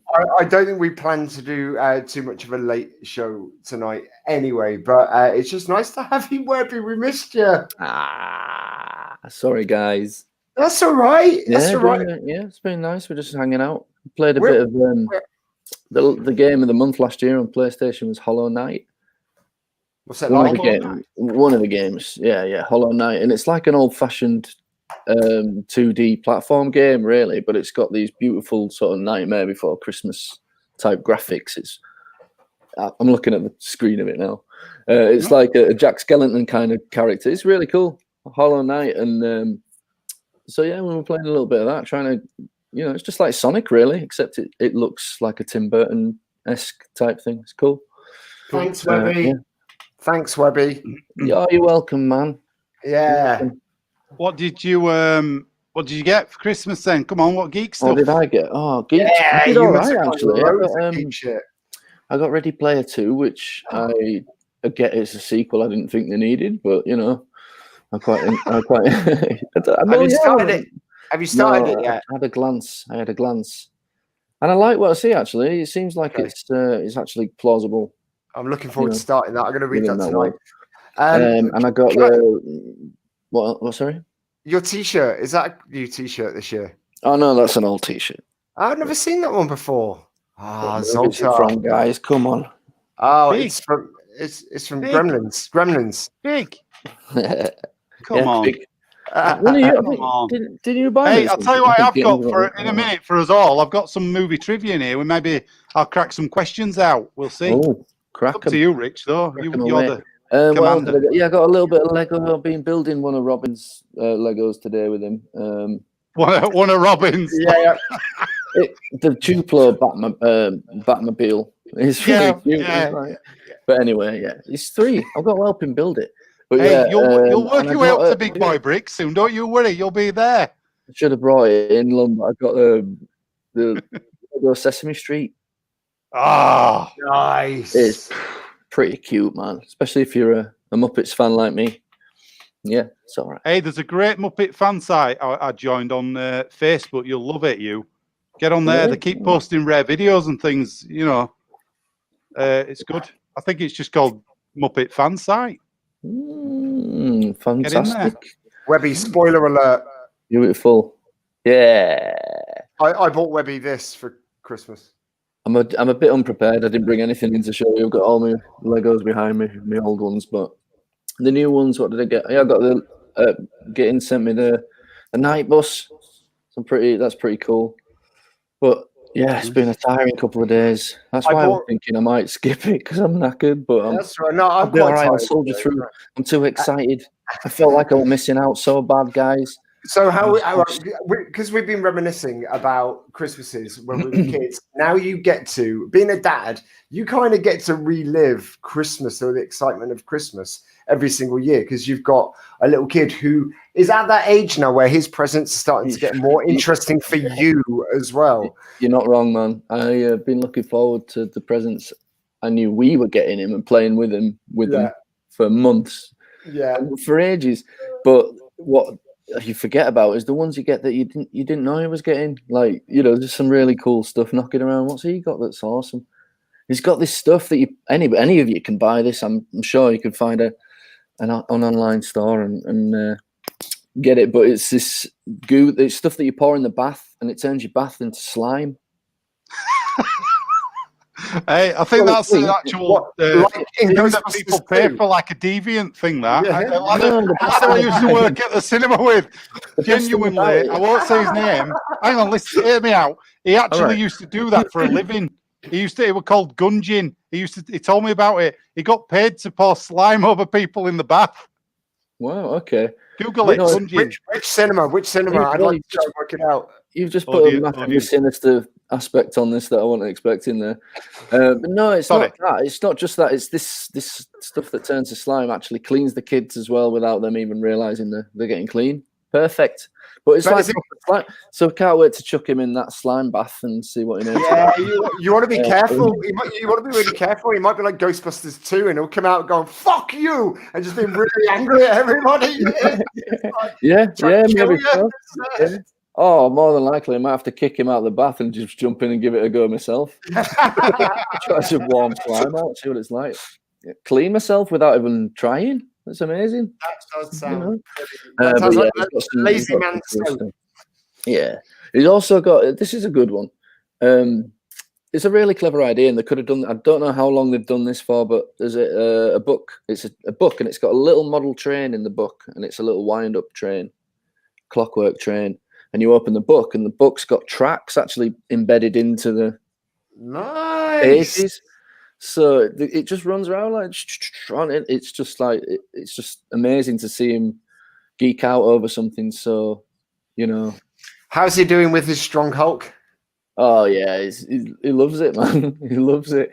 The only problem is Hulk is strong, man. That thing is built to last, and it's much stronger than all his other all his other toys. We can twerk out. I forgot. But yeah, it's much stronger. So he's just been smashing bits of Lego with it and all sorts. Yeah, he's having a good time. I can imagine that, like, when parents and all the grown-ups and humans leave the room, all those Funko and all the other toys are just cowering in the corner and just bossing shit. Yeah, it's like, I think they do it when he comes in the room. I think they try and run away a bit. Like Story 3, where honestly, because it is a bit like that. Well, he's a bit better now. Not everything goes straight in his mouth. You know what I mean? Like, just whatever toy it is. Oh yeah, but yeah, he's 3. It's funny to watch a 3-year-old in general. Like, you just forget. You're like, oh, you guys are so childish. What's wrong with you? I haven't been 3 for ages. Just forgot what it's like. All right then, gentlemen. What guilty present, like geek toy, would you actually secretly / not so secretly like to have? So if you had carte blanche to go into any shop and just be like, I'm buying that, and I don't care, because we're at that age now where we can wear our geekiness on our sleeve with pride. I mean, we've got a whole show just to celebrate it. So if you was to go into a shop and with no shame and full of pride, what toy would you like to go and buy, say tomorrow? Lummy. Straight away, I've got it, mine. Lego Millennium Falcon, the 600 quid job, hands down. Seen it out, love it. I'd buy it. Stole it. Would you try? Answer, like would that you try? Lego set stole my heart. I'll never be able to get it. I know it. I mean, that would be a splurge on the credit card. That one. It's insane. You can't buy. You cannot justify buying it, but everybody wants it. Yeah. You just can't. I just didn't bother justifying it. I just bought the damn thing. Oh no! Have you got it? I have got that. The original release. Yeah, the new special edition from a couple of years ago, the 650 one. Yeah. No offense, man. How many pieces, Rob? How many pieces? I think it's about 6,000. Oh my god! Yeah. Biggest set they ever did. So far. Unfortunately, it's not built, or I would have tried to have had that in the shot as well today. Wow! You wouldn't fit in, man. The thing is huge. You wouldn't fit in the shot, Rob. You wouldn't fit in. Have you built it? My coffee table. Yes. You have built it. Yeah. Wow. It took about 30 seconds from me walking in the door before I started. Wow. It didn't wait. Yeah, wow. That's amazing, man. It's so good. And the thing is, a purchase like that, you can't in a way you can justify it because it'll never be undervalued. It'll never be undervalued ever. Because everybody will never lose the value on that. I mean, you look at the original one. That's what you can't pick up for less than $2,000 at least now. Yeah, the original release one of the special edition. And this one shits all over that one, man. This is it. I was always gutted that I'd never got that original one. Always actually wanted that. So yeah, when they did the re-release, awesome. My brother said awesome. doing the re-release. Wow. Have you got any of the other I don't know if people know at home. There's a Lego do these special Lego sets called UCS Ultimate Collector Series. They've done quite a few big ones. The Millennium Falcon is one of them. But have you got any others, Rob? No, and there comes the Geek one that I would like. It's the Star Destroyer. Really? I would love. They did I've got a Sandcrawler, but I would love the UCS one. I would love it. It's beautiful, man. It's about 3 times bigger than the one I've got or something.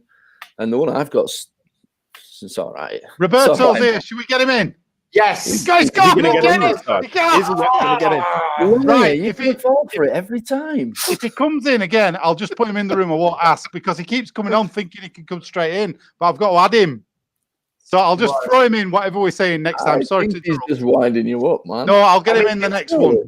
This is going to be when I edit all these videos together for our YouTube channel, and it's going to be a fun edit, just making up all the times that Roberto gave us a false alarm. And Lummy reacted. I'll drinking game soon. Yeah, I'll just put him in. I'll put him in next time. He's coming in with us. Roberto, he's put here. Look, fucking hell. Makes no sense. Roberto, you have to click the link and then I put you into the main room. That's how it works. I know you're Italian. Dude. What? So's my girlfriend, man. I know. Italian people. They understand computers. I know, it's a joke, Webb. Come on. Being an Italian it's a joke. Race hater. I love Italian. I know you. Webby, so are you gonna go for the Millennium Falcon as well, or have you got a different one now that Lummy's stolen your thunder? Man, I'll take any of those UCS sets. And I'm a Lego. Definitely be Lego. Please. So it'd definitely be Lego. Yeah, well, yeah, probably. I just remembered, Rob, you've got the what's the ship called out of Avengers? You've got that, haven't you? Oh, the helicarrier. Helicarrier. Yeah, that's it. Yeah. Because the story behind that was because I never thought I was going to get the Millennium Falcon, and I wanted a big display piece. I bought the helicarrier, and then about 6 months later was when they announced the Falcon. So unfortunately, I ended up with both. I mean, it's a tragedy. I've got it for you. I'm trying to think.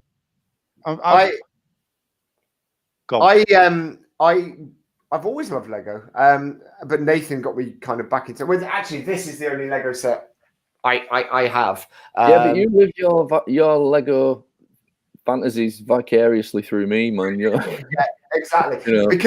Because as you see behind Nathan's in my old bedroom there, and that window ledge behind Nathan is like 1/2 meter wide, and it's a bay window, and it's perfect for storing Lego on. Whereas I live in a room in a shared house, and it's kind of I just don't have the space to store anything. So a Harry Potter night bus is pretty much all the space I've got. But when I was trying to justify being an adult playing with Lego, I just suddenly every Christmas you see people playing with jigsaws and things like that, and I'm like, it's just like a 3D jigsaw. That is all it is. It's just like what's weird about it, man. I would have never even bought any if you hadn't have originally bought me one for Christmas.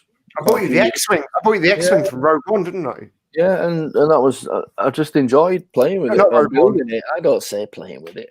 I'm not playing with it. I'm building it.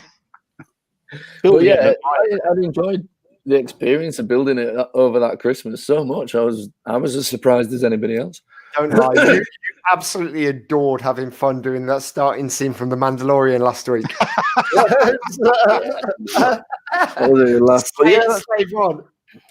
That's the first one. Yeah, that's the first one. You got me the Poe Dameron's. Yeah, it does look awesome though. Yeah, it's cool. The only problem with this one is that it's got like rubber bands, and they wear out. Yeah, so you can't make it go ka-chuk at the minute. Speaking of X-Wings, I found this guy on YouTube the other day called Restore and Repair or something like that.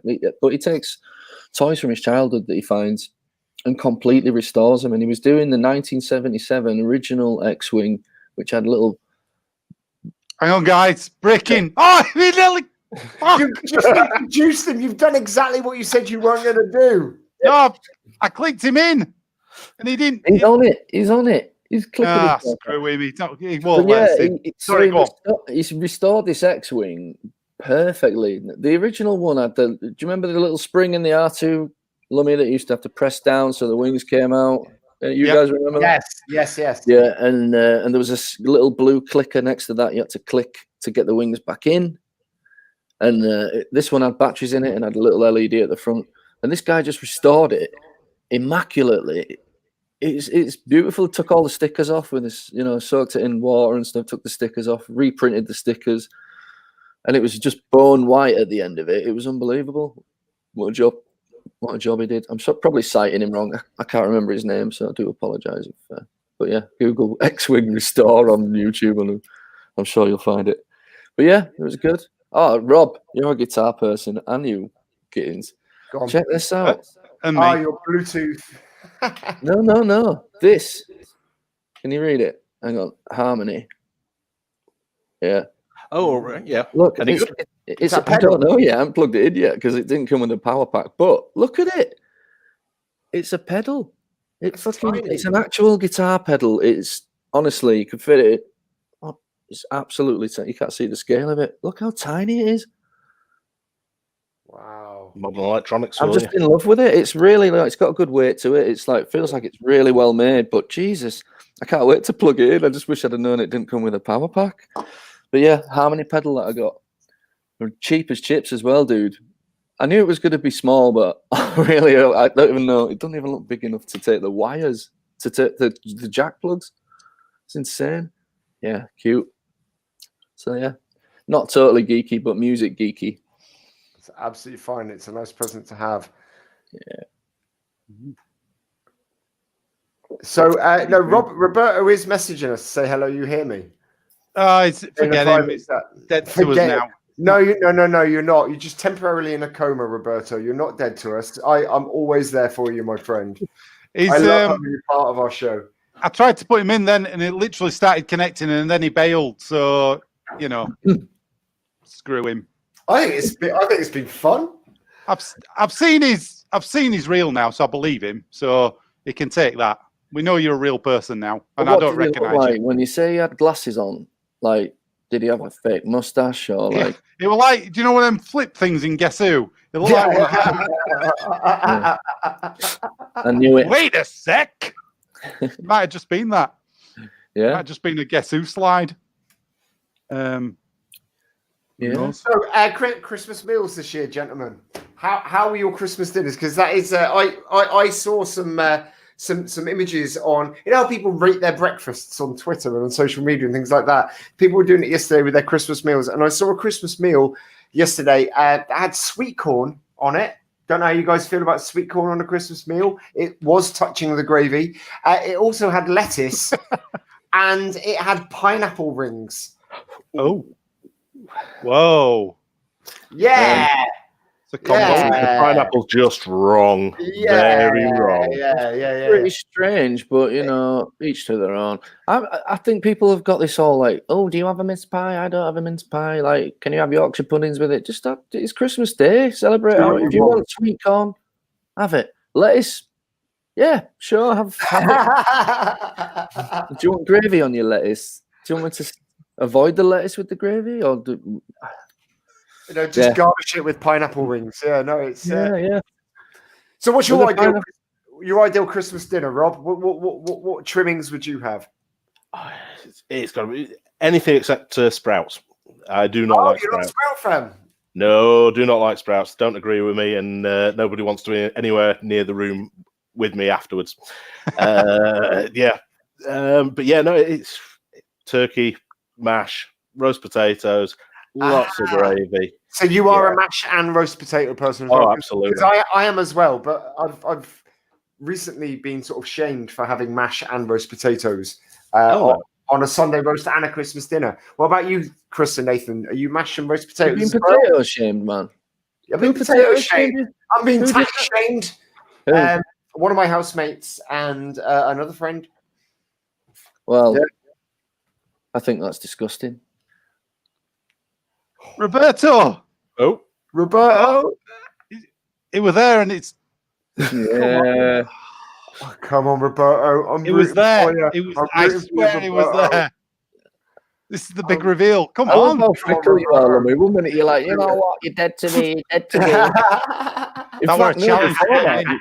before that, you were like, yeah, Italians, screw the Roberto, Italians. can you hear us? Then you became one. Like someone knocking on the door. Roberto, can you hear us? He's just messaged to say he'll be right back. Somebody's knocking on his door.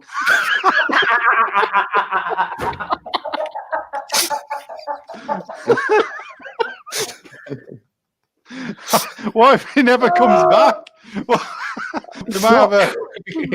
No, what it's going to be is it's going to keep having someone knock on his door, and it's going to be, why do you keep knocking on the door? Keep answering it. And they're going, I don't know how a door works. It's going to be life imitating art. 15 minutes is Alfonso outside. You talk a lot. This is so weird. Oh dear. He's not turned his sound off, but I can't hear him. We're all just sat here in suspense now, aren't we? I know, Yeah. yeah. Yes, we are. Since we're dinner As soon as he talking- clicks on, I'm going to boot him. Oh, it's horrible.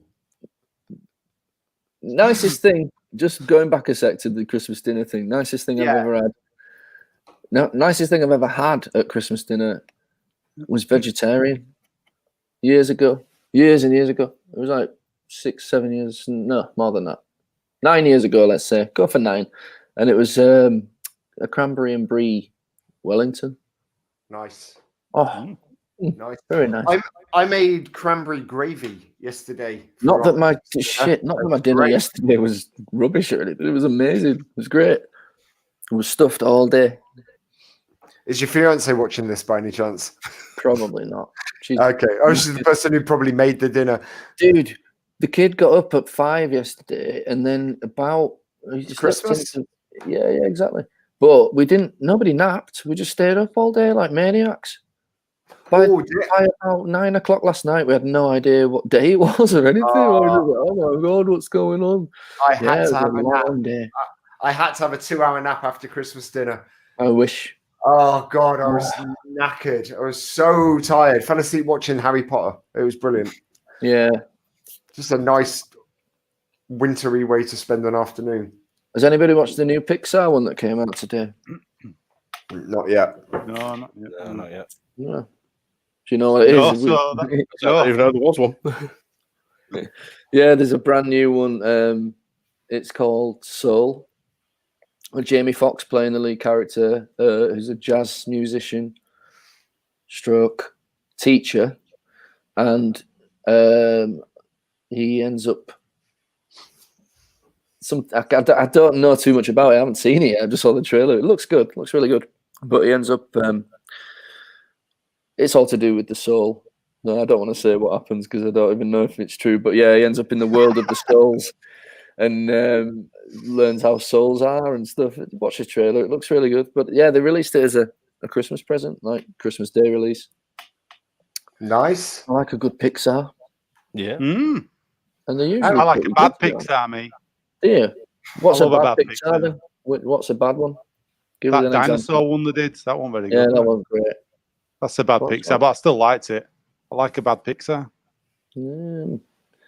I can't think of any others that are particularly bad, but That's the only one. they're They're all great. brilliant. They're all I thought- good. I'm only I thought- messing. They're all good.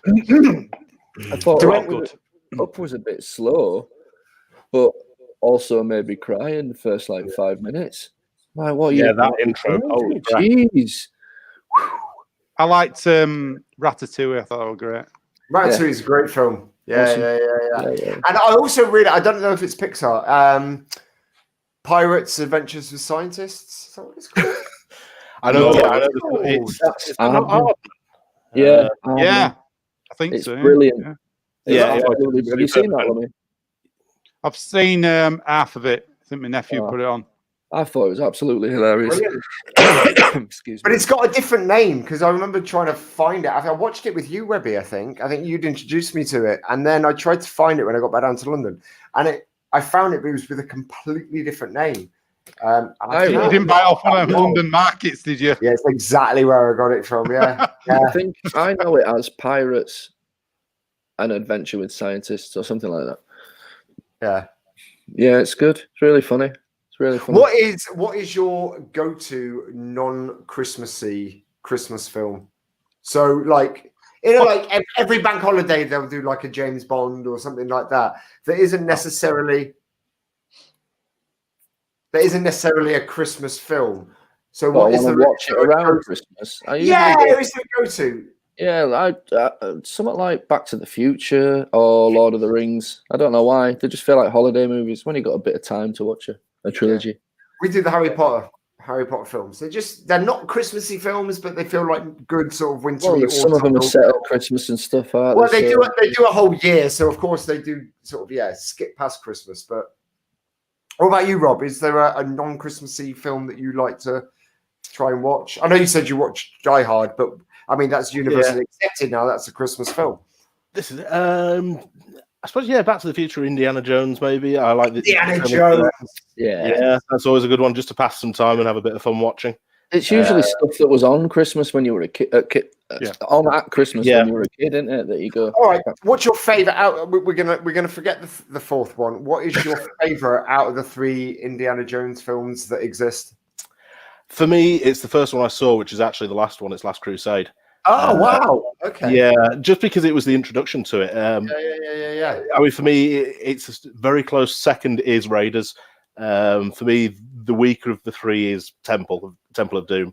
But no, Last Crusade, just because that was the introduction, that was meeting this archaeologist and this sort of adventure. It was just awesome. I was in '89, I think that came out. Yeah, it did. Yeah. What about you, Lummy? I can't answer. You can't pick. Can't Can pick. you not? Why? Because it's them. Harrison Ford, and you feel guilty. I love them, but as Rob said, I think the third one, it's got the chemistry between Connery and Ford, father and son. Brilliant comedy, but Raiders is a bit more of a serious take on it. Totally different. And obviously, all the stuff that go with it. They're all good. Even Temple of Doom's got good stuff in it, it's not a bad film. Yeah, it's not a bad film, but I can't pick. I like all of them, but if I had to choose, maybe I'd go with Rob's Last Crusade, probably, because it's got everything. It's got everything in it. I think I'm going to be controversial. I'm going to say number 2, but not for the reasons you think. Temple of Doom was my favourite because that's not controversial at all. The first one I saw at the pictures, and I've got strong memories of our Dan having to take me out at the bit where he had to take me to the toilet. Because I would have been, what, bloody hell, 5, 6? We sorted the pictures. Yeah, we got that bit that got edited in some bits. So I like it because of that. That was the first one I saw. And Killed the monkey brain. Yeah, I love that. It's brilliant. Then I saw Raiders, and then I saw Last Crusade. But I think the third one is the best, but because of the nostalgia of it. Second. I mean, I love Crystal Skull. Get out!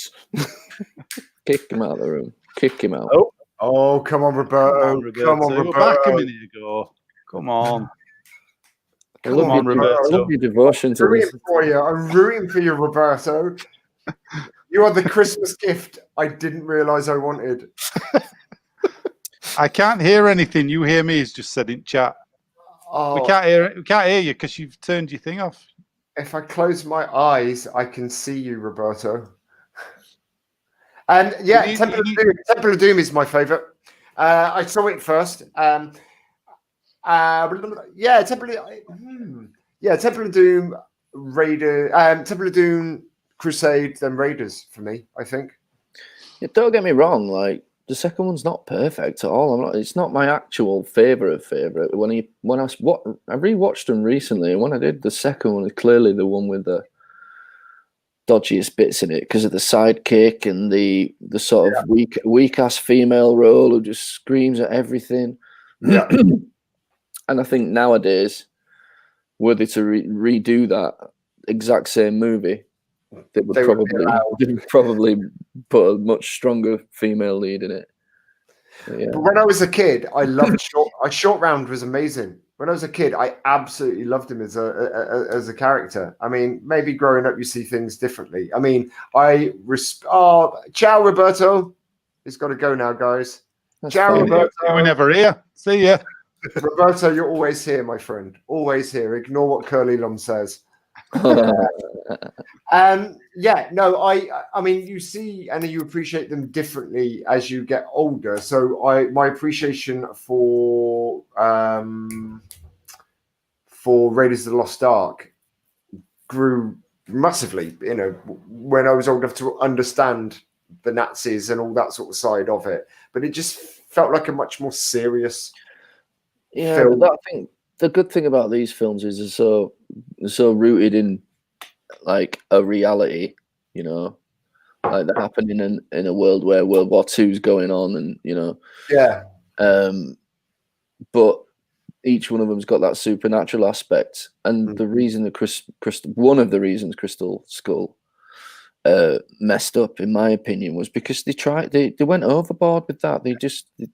They thought they needed an unbelievable aspect every couple of minutes. Yeah. So 1 minute they're getting chased by a type of ant that don't exist, but if you go near it, it devours your entire body within like 30 seconds. And then that was my worst part. They're swinging through the jungle on the bloody ropes, from rope to rope, like Tarzan. It's like, okay, we get it. Your dad's good with a whip and can swing from a couple of things in a few minutes.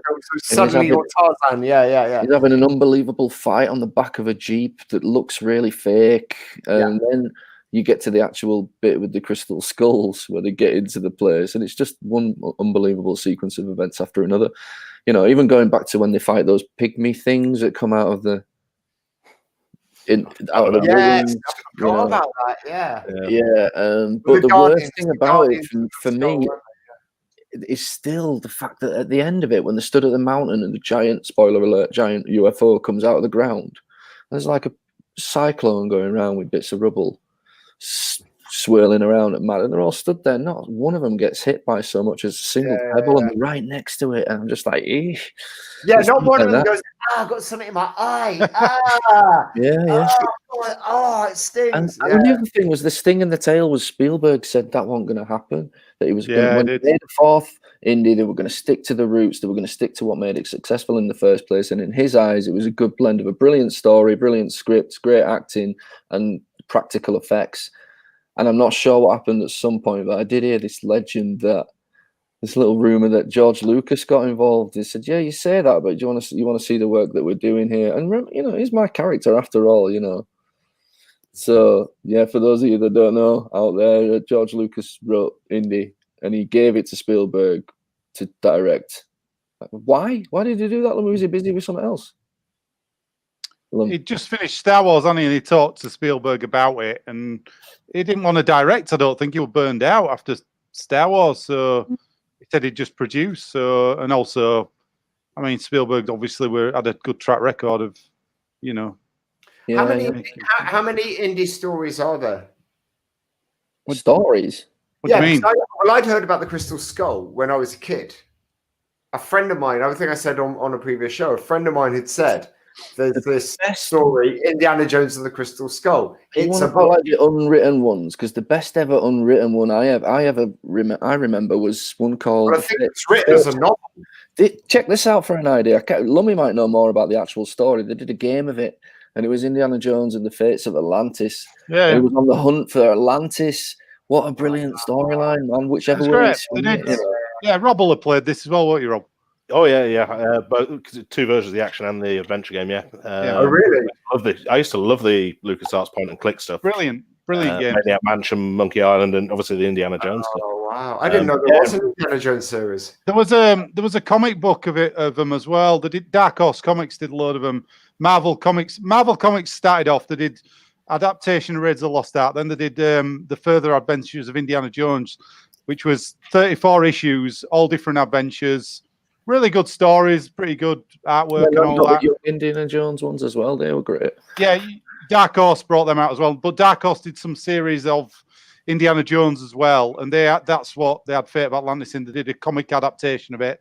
Then, I don't know if you know this, they were going to do another LucasArts game, and it got 60% into production. It was called Indiana Jones and the Iron Phoenix. And they had to cancel production because they were trying to. The plot is basically about resurrecting Hitler from the dead. Wow! Right, and they realised that they couldn't sell the game in Germany, and it was one of the biggest markets for LucasArts. So they scrapped the whole thing. And there was a Dark Horse comic book series of that thing, and it says in the intro, as seen in the upcoming LucasArts video game. So that tied into the game. So it was going to be a point and click like the other. So yeah. So yeah, it's not the first time a massive company like LucasArts has floundered with something that you'd think they'd have the resources to follow through. Because do you remember when Battlefront 3 went under, Lummy? Oh yeah, yeah. And I think it were you that were telling me that there were loads of footage of it online, and you were like, "God, look! It looks amazing. It looks beautiful," and it did. It looked like pretty much what it is now.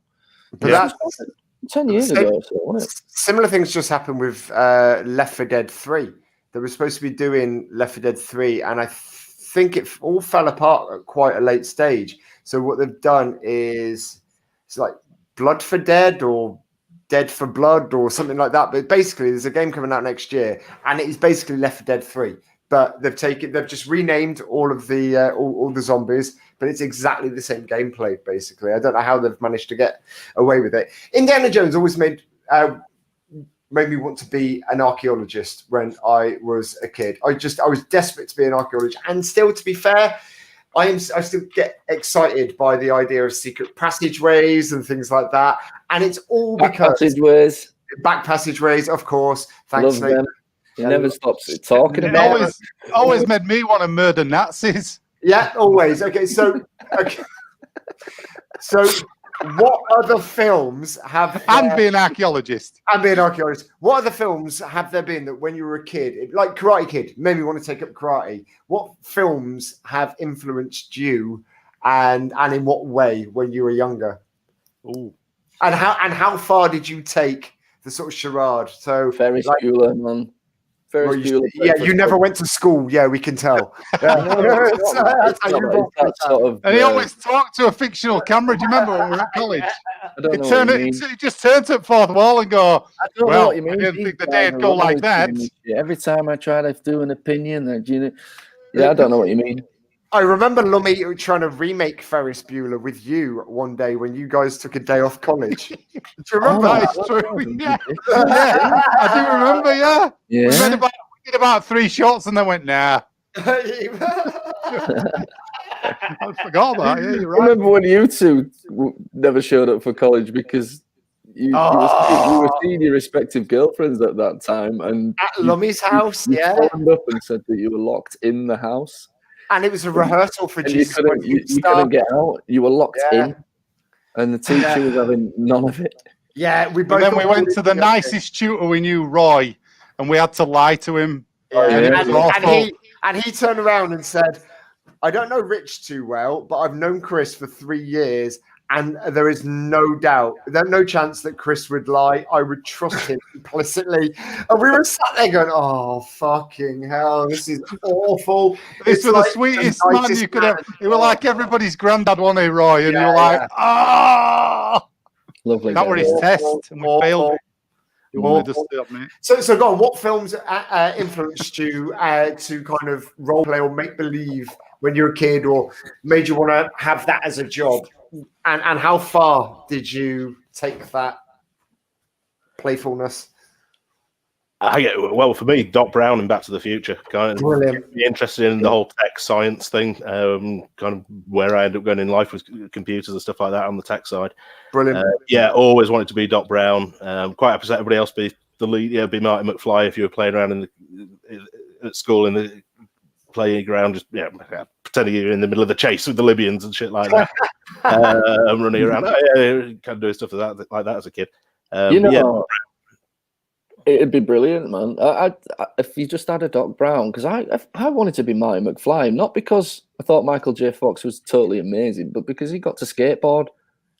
He got to skateboard around, and that's how I played as Marty McFly, because I didn't have a DeLorean to mess around in, I was had to skateboard around and pretend I was brave enough to grab the back of a car and take a little. Yeah. What about you, Lummy? What? So what? When we were kids, what do we used to? Yeah, I mean, we know that you've still got your Indiana Jones outfit that you wear now as an adult, but as a kid, what how did it influence you? What film? How did it influence you? It always boils back down to Star Wars for me, which is a bit of a boring answer, but that's the thing I used to play all the time as a kid with. Like, there were a kid on our street, Lee, and we used to play Star Wars, and we'd always use the garden as the Millennium Falcon, different parts of the garden. There's different sections, and you'd hit imaginary doors, with your hand when you run away from people, and do the whooshing noises of the doors and all that business. And that's why I went into astrophysics. Yeah, mine was. That's why I tried to make films, and low budget. Mine three films. Ghostbusters. Man, I was obsessed, and because I lived in a big old fucking sort of mansion-y hotel sort of house. The Shining, yeah. And he used to have baths with grandmas as well. Yeah, sexy grandmas.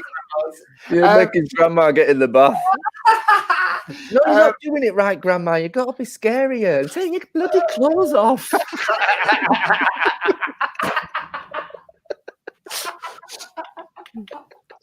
And then he'd finish with a drink in the hotel bar.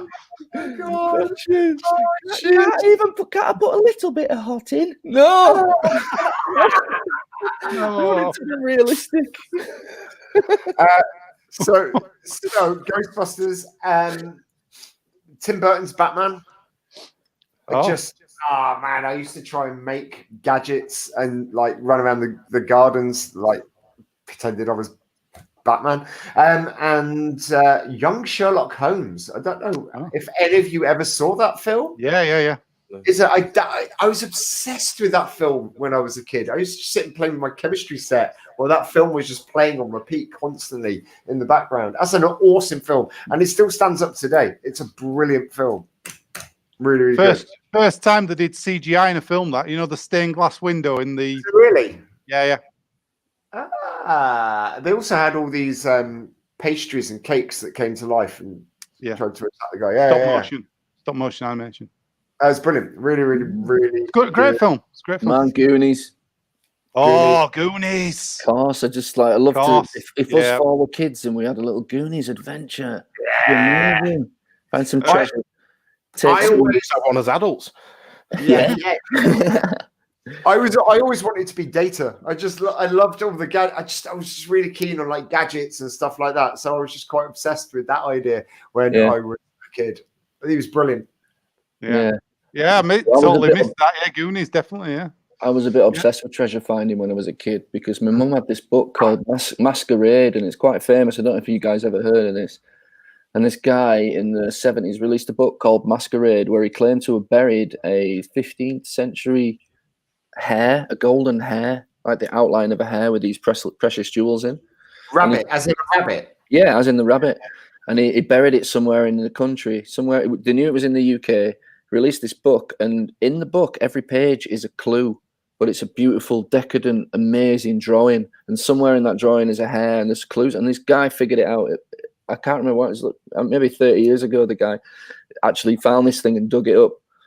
And but yeah, it's absolutely. I was obsessed with trying to find it. Every page has got a hair somewhere on it, and you've got to find it. But these drawings are like, like really decent old 70s psychedelic not movie posters, like band posters, concert posters. Like Frank Zappa or Jimi Hendrix have got that crazy lettering. It was that kind of style, really drippy, really beautiful and really intricate. But it all had this, there'd be a poem on one side and this picture on the other. And it just, when I finished the book and I'm like, has anybody ever found this, Mum? She's like, no, nobody's found it yet. This, because that was at the time where, people were still looking for it. And there was a documentary on about him a while back, just going on about the fact that they found this hair. Somebody actually dug it up. Just crazy. So yeah, I always wanted to find some buried treasure. Nice. That's it. Cool. Oh, Last Starfighter as well. That was a good one. Do you remember that? I never saw that when I was a kid. No, I never got on with it as a kid. Actually, you've seen it, Rob? Saw it a couple of years ago for the first time. Oh, right, yeah. Right, yeah, it's maybe that was just me then. I thought everybody had seen. That's a great shout. So, what film that everybody watched in the 80s or early 90s that like was a staple that completely missed you by, and you've only seen fairly recently, like Rob with The Last Starfighter? So, for me, it was Planes, Trains, and Automobiles. Yeah, I've never seen that. Yeah, saw it 2 years. No, You've never seen it? Rob, give it a go, man. It's amazing. I saw it 2 years ago. It's John great. Candy is just. It's great. Anything with John Candy is usually gold. So. But he plays such an annoying but really beautifully vulnerable character. It's just amazing. It's amazing. Yeah, it's a lovely film. It's brilliant. And he pushes Steve Martin to replace that. Like, you know, Steve Martin plays that character quite a lot, or a similar character. But he really pushes him in that film. We've got. I was just going to say we've got somebody in the waiting room called Beebs. Well, there's no picture on the webcam. I don't think we can allow them in. Beebs. Why? Well, I don't know. Beebs is hashtag Titty Gang. Hashtag Titty Gang has pricked my curiosity. What? He's my friend, Roberto. We need to see him before we can let him in. I think that's the rules, isn't it, Rich? That's the rules. Yeah, that is the rule. We do need to see your face just to make sure that you're a real person And not just some boobs. and not just Pair of faceless boobs. Oh my god, I don't have makeup on. That's all right. Neither do we. Totally I fine. do. I'm a bit insulted you didn't notice. I didn't even see them. Right? I rouged. To be honest, it was your glasses. It's Blair, aka Will. I'm not showing up with no lighting or makeup. Who's Will? Turn the light on then. Will Young, the famous singer. Who else is there? Will Forte from Last Man Standing. What was the question, Rich? I forgot now. It was, what film have you that everyone loved when they were younger, or was like really famous film when they were younger, that was a staple that you came to quite late on in life? So for me, it was Planes, Trains, and Automobiles. Has anybody ever seen Fright Night from the 80s? Yeah. No. Yeah. That's one recently. I'd never seen it, and I watched that. I thought, wow, how come I've never seen this? God, I can't think of what I've watched recently. Does anyone remember the Monster Squad when you were a kid? Yeah. I loved that film. That was brilliant. I have watched stuff that was like resentful. Like when I finally got round to watching Godfather in my early 20s, I was sick of hearing about Godfather. I was like, I don't give a shit. I'm not bothered. When I actually sat down and watched it, I was blown away. Absolutely blown away. I even like the third one that everybody hates. There's a couple of things I don't like about it, but on the whole, a bad Godfather movie is still way better than most other movies for me. So yeah, that was one that did become a favourite. Watched Friday Night, Martin Cameron, yeah. Just putting up comments just as they come in. No, I haven't seen Friday Night. I'll go and give it a go. What's your favourite horror film? My favourite horror film. Yeah. Okay, no. What horror film affected you the most, or what scary thing affected you the most when you were younger? I don't think any horror film ever really scared me when I was younger, because I always kind of grew up understanding about the effects inside of it. Right. As far as favourite horror films when I was a kid, it was Nightmare on Elm Street. Yeah. Which I started watching when I was about 9, 10. But yeah, so even to this day, I've never found nothing that actually scares me. Psychological horror is a different thing, but outright jump scares and things like that don't get me in films. No. If you want a psychological type film, The Cube. Okay. So I'm writing down little notes that people are suggesting, so I can actually go and give it a go. So yeah. Cube. For me, it were The Exorcist, and I'll tell you why. Because I watched it when I was about 13, 14 with my brother. We found it was banned at the time. We somehow got hold of a VHS copy of it. Sat down to watch it, expecting big things. Completely missed the point of it, and all we could see was a cheesy, fake-looking 70s shit film. So I wrote it off. We laughed at the puking bit. We laughed at all sorts of shit because it was just preposterous to us at the time.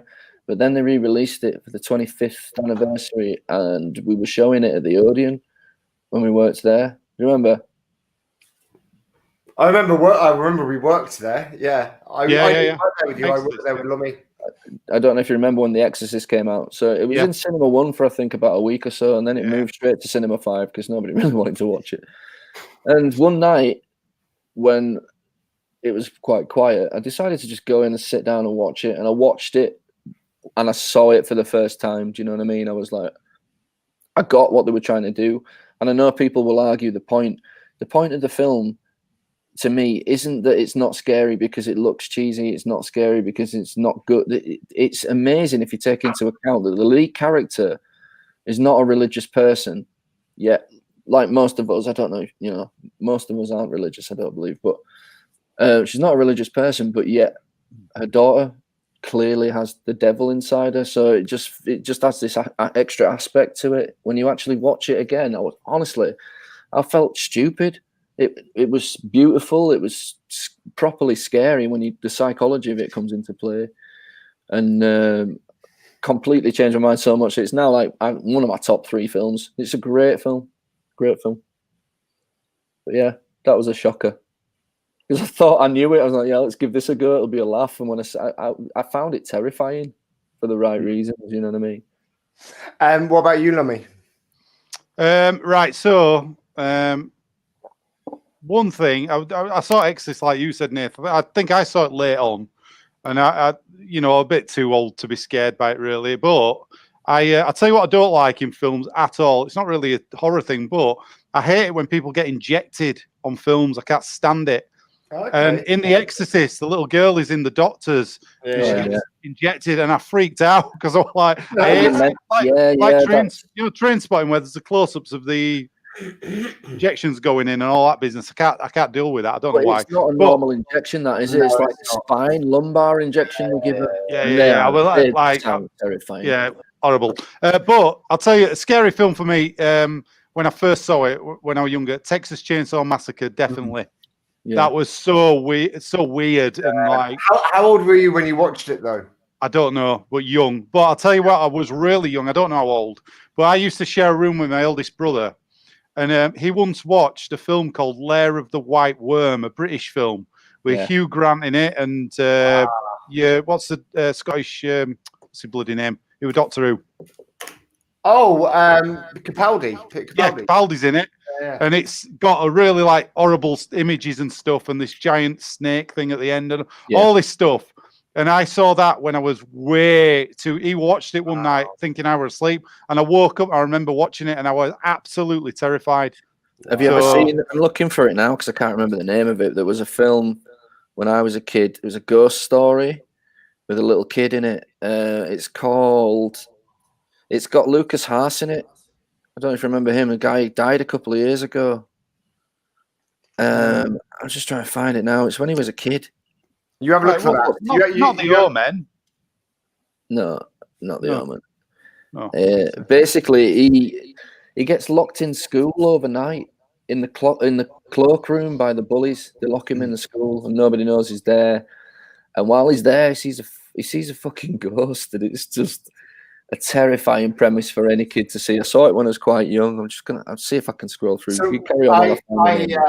I grew up watching. I was the youngest in the family, so I've got a brother who is 6 years older than me and a sister who's 9 years older than me. So they were already watching films that, you know, a 5-year-old kid probably shouldn't. To be honest, my brother at 11 probably shouldn't be watching them either. But I remember watching the Zombie Flesh Eaters and the Blob, the originals, when I was about 6. And they didn't bother me at all. But then years later, the things that bothered me was, do you remember Ghostwatch UK? Yeah. Ghostwatch UK absolutely freaked the shit out of me. Those of you who don't know, Ghostwatch UK was actually the thing that inspired the Blair Witch Project, apparently, according to the makers of it. So I have no reason to disbelieve them. But it was a BBC thing one Halloween where they were looking at some houses that might have some ghost stories. And while they were looking at one of the houses, just things started turning to shit. And there was a ghost called Mr. Pipes, and the cats was all starting away, and it was absolutely terrifying. And because they'd made it look as though it was really happening there and then live, and they had people phoning in and all sorts of stuff. I very much took that to bed with me, and it was terrifying. I was about 14 at the time. Guys, I found it, and it's a corker. If you haven't seen it, you gotta go give it a go, especially you, Lummy, because it's the kid from. So the kid that is the one who sees the ghost is the kid from Witness. Oh, right, yeah. Yeah, and Amazing Stories. He was in the Twilight Zone movie. It's called Lady in White. It's from 1988, and he plays a kid. He's a son of an Italian family in town, and like I say, it's done with a Wonder Years author narration, so it doesn't feel like a scary movie, but when he actually gets haunted, it's pretty terrifying. But yeah, it's a really cool film. The other thing that terrified me was an episode of Blackadder. I can't remember which series, but I think Blackadder ends up cutting a king's head off, and the king's head keeps haunting him. And in my bedroom at the time, it had a window above the door of my bedroom door, and I just kept imagining this bloodied head just peering at me through this window above my bedroom door, and it just used to shit my pants. It was terrible. It's turned a bit scary. All right, what about this? What about when you were a kid in the 80s? And you're right, by the way, like when it was the 80s, when I was a kid, I saw Aliens, I saw Alien, I saw Terminator, I saw Lethal Weapon, I saw everything before 1990 that was Rocky Horror Picture Show, all sorts of stuff. My dad didn't really, he was like, just totally free about it. There was some control. They just got through the net, these movies. You just ended up watching them. But what was a movie when you were a kid, say 8, 9, 10, that you thought was sexy, but it isn't? Because mine was Rocky Horror Show. And it was one bit, right? It's quite obscure, this bit, where they jump into the in the swimming pool at the end, and they're all dressed in drag. At one point, it's a pause moment. You got to pause it, right? At one point, you can see somebody's boob under the water, like it's a wardrobe malfunction. You could see a boob, and as a kid, I was like, oh, boob. So, yeah. What was your sexy moment? There must have been one. There's a moment in one of the Psychos where I think Psycho 2, where she checks into the hotel and she goes into the bathroom, and it's all a bit weird, and she sits down. And she sits down on the toilet, and she suddenly is like, oh! And she jumps up, and you're sat at home going, fuck, somebody stabbed her with a knife up through the toilet, and she just hasn't put the toilet seat down. It's just a nice little jump scare comedy moment there in a horror film. I enjoyed that. I just realised we've got Beebs on camera. Do it. Fantastic. Here we go. More the merrier. Hey, Beebs, how are you? Merry Christmas. Hi, everyone. Merry Christmas. Sorry, I'm not doing anything right now. Welcome to the show. How are you today? Thank you. I'm good. How are you guys doing? All the better for seeing you, my friend. All the better for seeing you. So, did you get any nice Christmas presents this year? I did. Yeah. Anything that you're willing to share with us? I'm a hairstylist, so my husband bought me a really fancy curling iron. Nice. And then I bought myself a pair of new lips. So, fantastic. Yeah. What about you guys? What did Santa bring you? Nathan and I think we both got Ready Player 2. Yeah, the new books. Yeah, it was. Right. Okay. Maybe you guys, because we opened this up at the start of the show, but there are a few more people now. My girlfriend bought me a Stranger Things mug. She didn't open the packaging that it came in. She ordered just a plain Stranger Things mug. But it came as this. It's a Stranger Things mug, but it's the 11 Stranger Things mug. Now, so I've got no problems with it as such. But is it weird, a 42-year-old man having a mug with a tween character's name on it? Or is that totally fine? No, I think it's fabulous. I mean, it's nostalgia. Okay. Yeah, I mean, we all need mugs. They carry hot things for us that are yeah. You know what? That's a beautiful way of looking. You're right. I've overthought this. The only person who's got a problem with it, Rich, is you. That's it. Yeah, stop bringing it up. Just send it back if you hate it. I don't hate it. Honey, if you're watching this, I don't hate it. I really love it. Thank you He's very trying much. to get material out of something that's got no material, basically. That's what he's doing. It's like me going, what do I do with this old can now I've finished the beverage? Oh, what vote now? Dude, I tell you what, just take it out of the box, smash it against that wall behind you. Then she'll get the message. It's a lovely mug. There's nothing wrong with the mug. I think it's probably going to be worth a lot of money in a couple of years. Well, after featuring on this show, absolutely, you're right. It's a collector's item. Right, yeah, absolutely. So can I just check something? Beebs, do you know Roberto? I do. That's literally the reason why I'm here. Right, okay, because we thought we didn't realize you were a real person. We thought one of his friends scamming us, but yeah, it turns out. Wait, are one of you not Roberto? I don't know. No, I'm dead serious. I thought that one of you was Roberto. That's no. Right. Which one? Somebody. Pick one. There's 4 of us. Who do you think it was? I choose you, Pikachu. I have no idea. Since I'm here, what are we talking about? This is his stream. Or what? This is Roberto's stream, but there's nothing there. Look, can you see the window? All Chris really wants to talk about is Roberto. He's been trying to get him in the show and the time. It's been quite distracting, to be honest. Movies. Have you seen any good ones? In a group chat that we're all in, and he's like, "Yeah, you guys come." So I assumed he would be here. Oh, you've just got to deal with us. I'm so sorry to disappoint you. Did he flash then? It flashed up then. Keep flashing him. He's such a tease. He's a right tease. No, it's fine. I mean, I like attention any way I can get it, so it's okay. So what was the other chat you were in? Yeah, what's the movie you were? Jimmy Kimmel. What? What? So you've been on the Jimmy Kimmel show, Beebs? No, I live in LA, so when you walk down Hollywood Boulevard, they have people that's where the Jimmy Kimmel show is. Okay. And they just have people standing out there asking you weird questions, and they just happen to catch me walking by one day, and then I end up on the show. Nice. Are you in LA right now then? Yeah, I live in North Hollywood. No. My ex-girlfriend lives in North Hollywood, actually. Oh, does she? Yeah. Do you know her? Stylist? No. She's a dancer. She was trying to move. That was the furthest she could move. Looking for work these days. Oh well, I'll find Roberto on Facebook. I'll hook you guys up. Perfect. That sounds good. So Nathan, what did you ask about the film? I thought Beebs mentioned that they wanted some movie chat. Have you seen anything good over the holiday season, Beebs? Oh yeah, actually, I'm literally not now because I'm on the the thing right now. But I was watching Wonder Woman for the second time. I loved it. The new movie. Our first guest tonight, Pot Not Broth. It was halfway through. Well, I say halfway, 2/3 of the way through watching that film.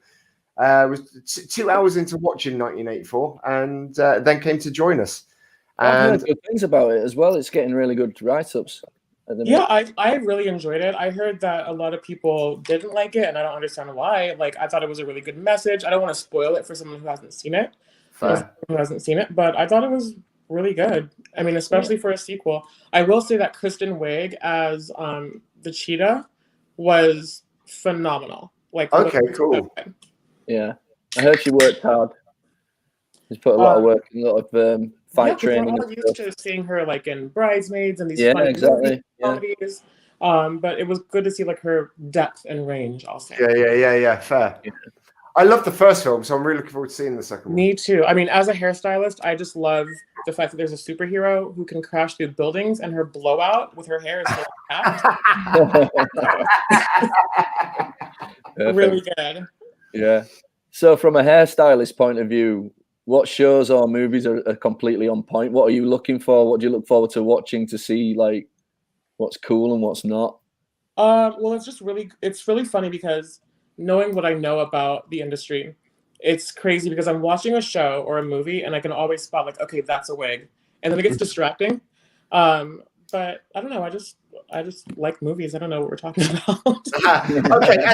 As a stylist, do you have to fit wigs on people frequently? Yeah. not now because there's so much going on with COVID. Of course, but in the old normal, you would have to. Before lots of wigs, lots of extensions. So a lot of male like actors and stuff like that wear wigs and a lot of makeup, which is funny because it doesn't look like it. You wouldn't think that, but the men are kind of the most diva-ish clients, to be honest. Really interesting. I work in theatre a lot, and I can probably actually attest to that. And having a wig put on is one of the worst things that I ever have to do in my job. It does sound absolutely. It sounds really awful. It sounds really bad. Honestly, you try it. Okay. So imagine going to work down a coal mine and then listening. Okay, that's fine. In a wig.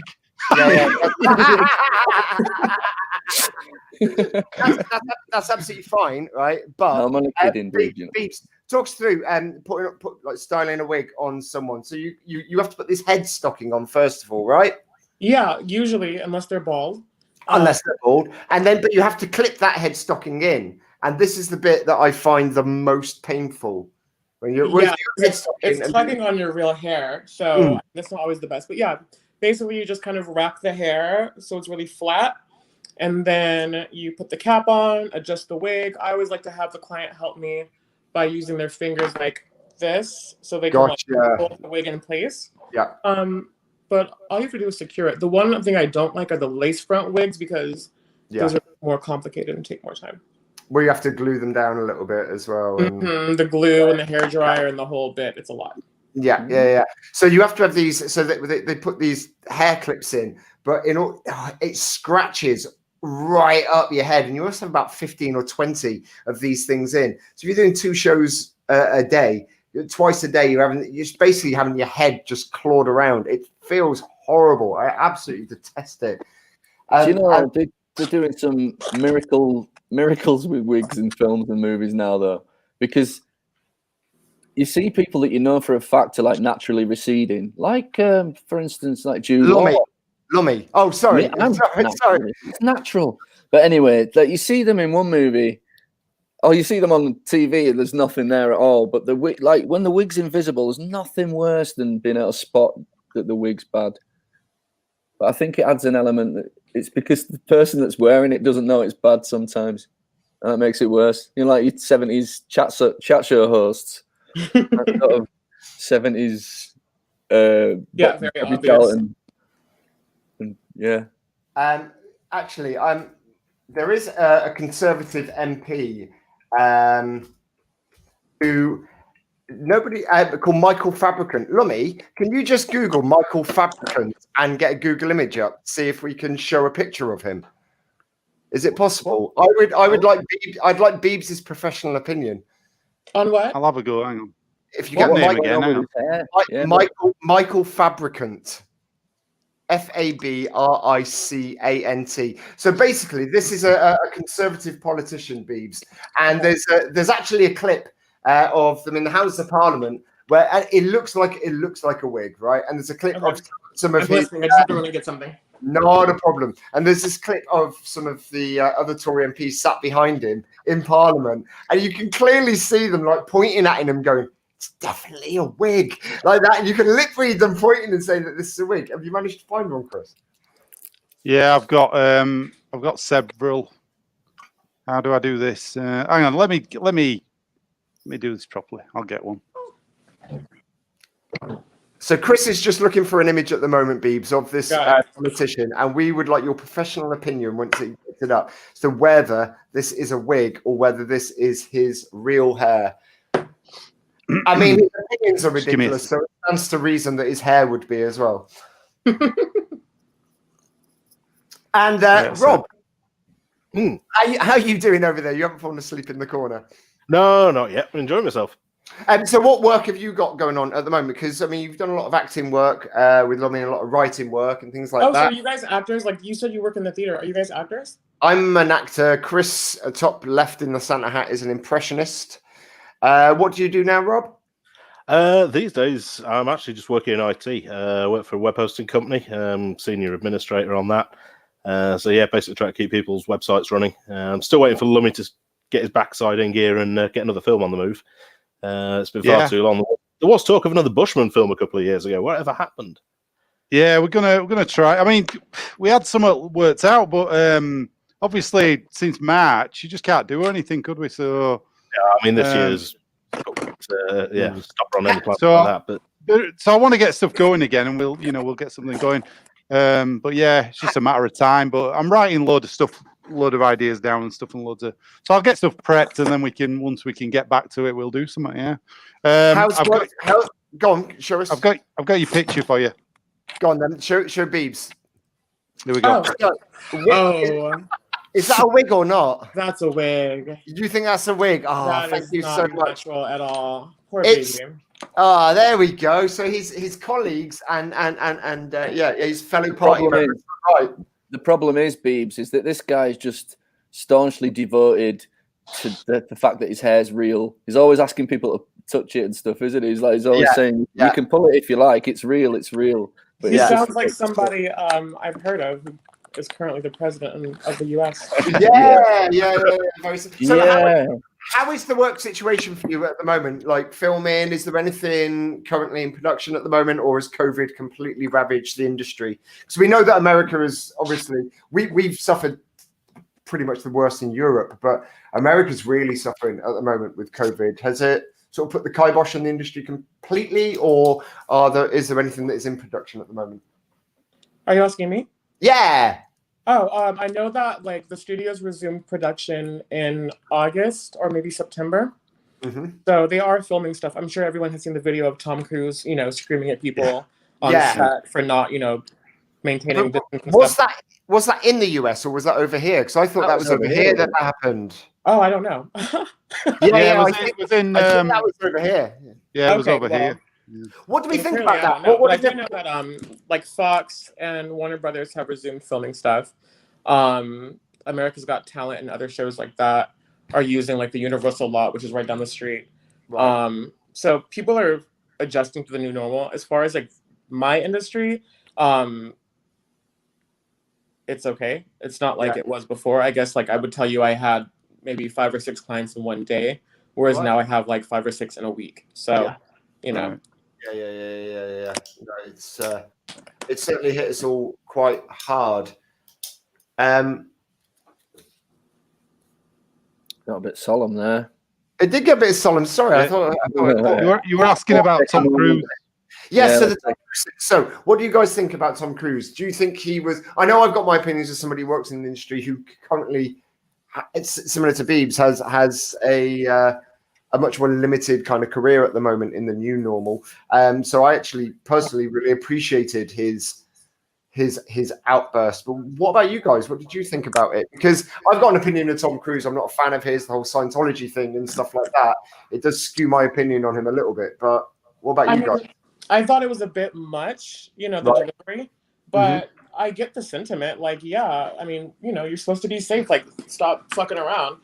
But he was a bit like the I heard someone say it. He was like the harsh dad or something like that. Yeah. But whatever. I mean, he was everybody loses as cool as well. as actors tend to be. He was a bit dramatic for my taste.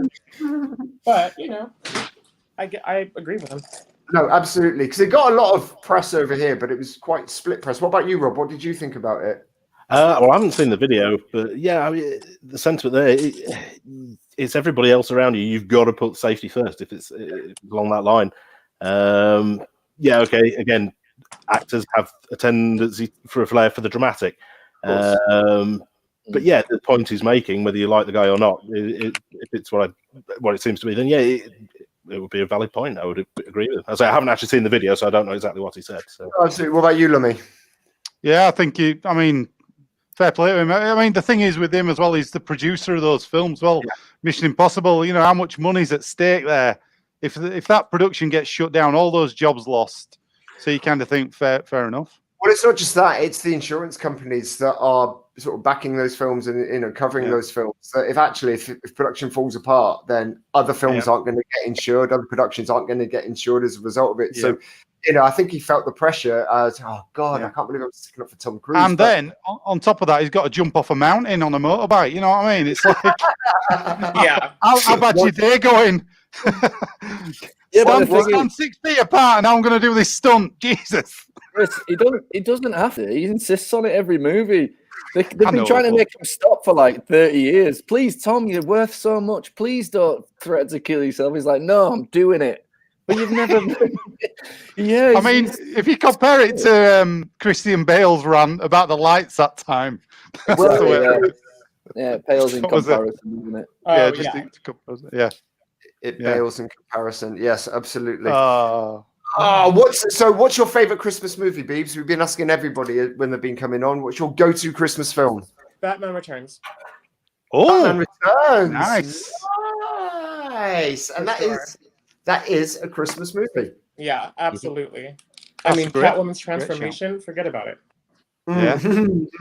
Lummy, we were talking the other day about Happy. It was the recommendation that Nathan brought to the table, and you and I both ran with it. I don't know if you've seen it. How are you guys getting on with it? Or Rob, I don't know if you've seen Happy on Netflix. It's, am I right in thinking it's a what's the Scottish guy called? Grant Morrison comic.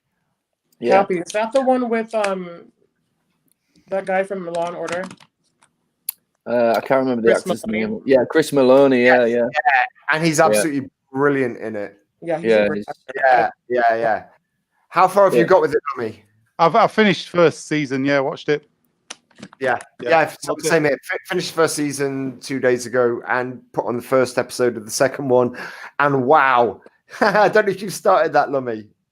No, The yeah, second no. I want to do it all in one because I know I won't be able to stop watching it. So gonna I've been slowly re-watching it as well, and blast it on. It's worth a watch. So if you've not seen it, definitely. So Yeah. fantastic, yeah. It is the perfect sort of alternative Christmas TV series. yeah. Rob, I've got I to highly put recommend it. I this. think you'll dig it. I've got to put this image up. This has been flying around yet again. Let me show you this. Piers Morgan and the homeless lady in too. Yeah. She made me. She made a little tear came to my eye watching that yesterday. Just that moment. Right. There's two characters in Home Alone 2 that I really love. It's the toy shop owner. He just puts in a performance where you're like, yeah. such a lovely, lovely human being. And that lady as well. And that moment when he gives her the two turtle doves, and there's just that pause, and she's like, "Oh, Kevin," and it's just, it's great. I There was love on like, Saturday Night Live at the weekend. There was a Kristen Wiig did a sketch with it in Pigeon Lady. Okay. And What, the original Pigeon Lady, or no, Kristen Wiig played her. It's really funny. Have a look at it on YouTube. It's good. I won't spoil it, but yeah, it was good. yeah, That's no. it. Yeah, Have a look. brilliant. There was a bit that actually occurred to me that I have never realised in Home Alone 2 was that Kevin gets the sticky bandits to chase him to the park. He phones the police and he's like, "Yeah, the guy's broken into the toy store. They're in Central Park. Look out for the fireworks." Right. So all the pigeons have got the guys pinned down on the floor. He sets off a load of fireworks right near them. The police come along and they arrive, and these guys are still under a ton weight of pigeons. And one of the policemen, he just fires his gun once and all the pigeons fly off. And I'm like, how the fuck didn't you do that with the fireworks? Well, man. maybe The film, they were busy eating the seed at that point, weren't they? That she'd thrown on them. there you go. Where were you yesterday when They it stuck was to all the chemicals and glues and stuff that they got. Oh, covered in. Beebs has disappeared. Oh, we've lost Beebs. No, Oh, I'm here. I'm just texting somebody. Oh, right, there you go. Look at that. There we Oh, I'm here. I'm just texting. thought we had another Roberto incident. It's fine. So how long have you known Roberto for, Beebs? Not telling. Just for the Okay, chat. so actually, you know what? This is actually a really great audience for this moment. Go on. Since you guys are Please take off a mask and reveal yourself to be Roberto. That would be amazing. no, sorry to disappoint you. Oh. So you guys are like movie buffs. I have a really crazy theory that everyone thinks I'm like insane for, but if I could just share it with you and get your opinion. Please do. Okay, so you've all seen the movie Titanic, right? Yes. Yep. All right, so everyone says that Rose's fiance in the movie is the villain. I actually strongly believe that Rose is the villain of this movie. She's selfish. biggest sociopath in the world, and she's not happy until literally everyone around her is uncomfortable. What do you guys think? That's a really strong take, actually, because my girlfriend yesterday was saying that she thought Rose was really selfish and actually not at all a likable character. Not at all. And that Jack was a victim in the film. Jack was a victim of this crazy rich girl, and then she was just bored. Like, she tries to kill herself for no reason because she's bored, I guess. And then the poor guy gets blamed for sexual assault. He almost basically died or went to prison because of her ass and her antics. And then, not to mention, she stays messy until her old age. Like, they brought her onto that ship. Asked, like, hey, do you know where maybe this diamond was, buried or something like that? We're looking for it. And she goes on this whole tangent talking about a story that happened 80 fucking years ago.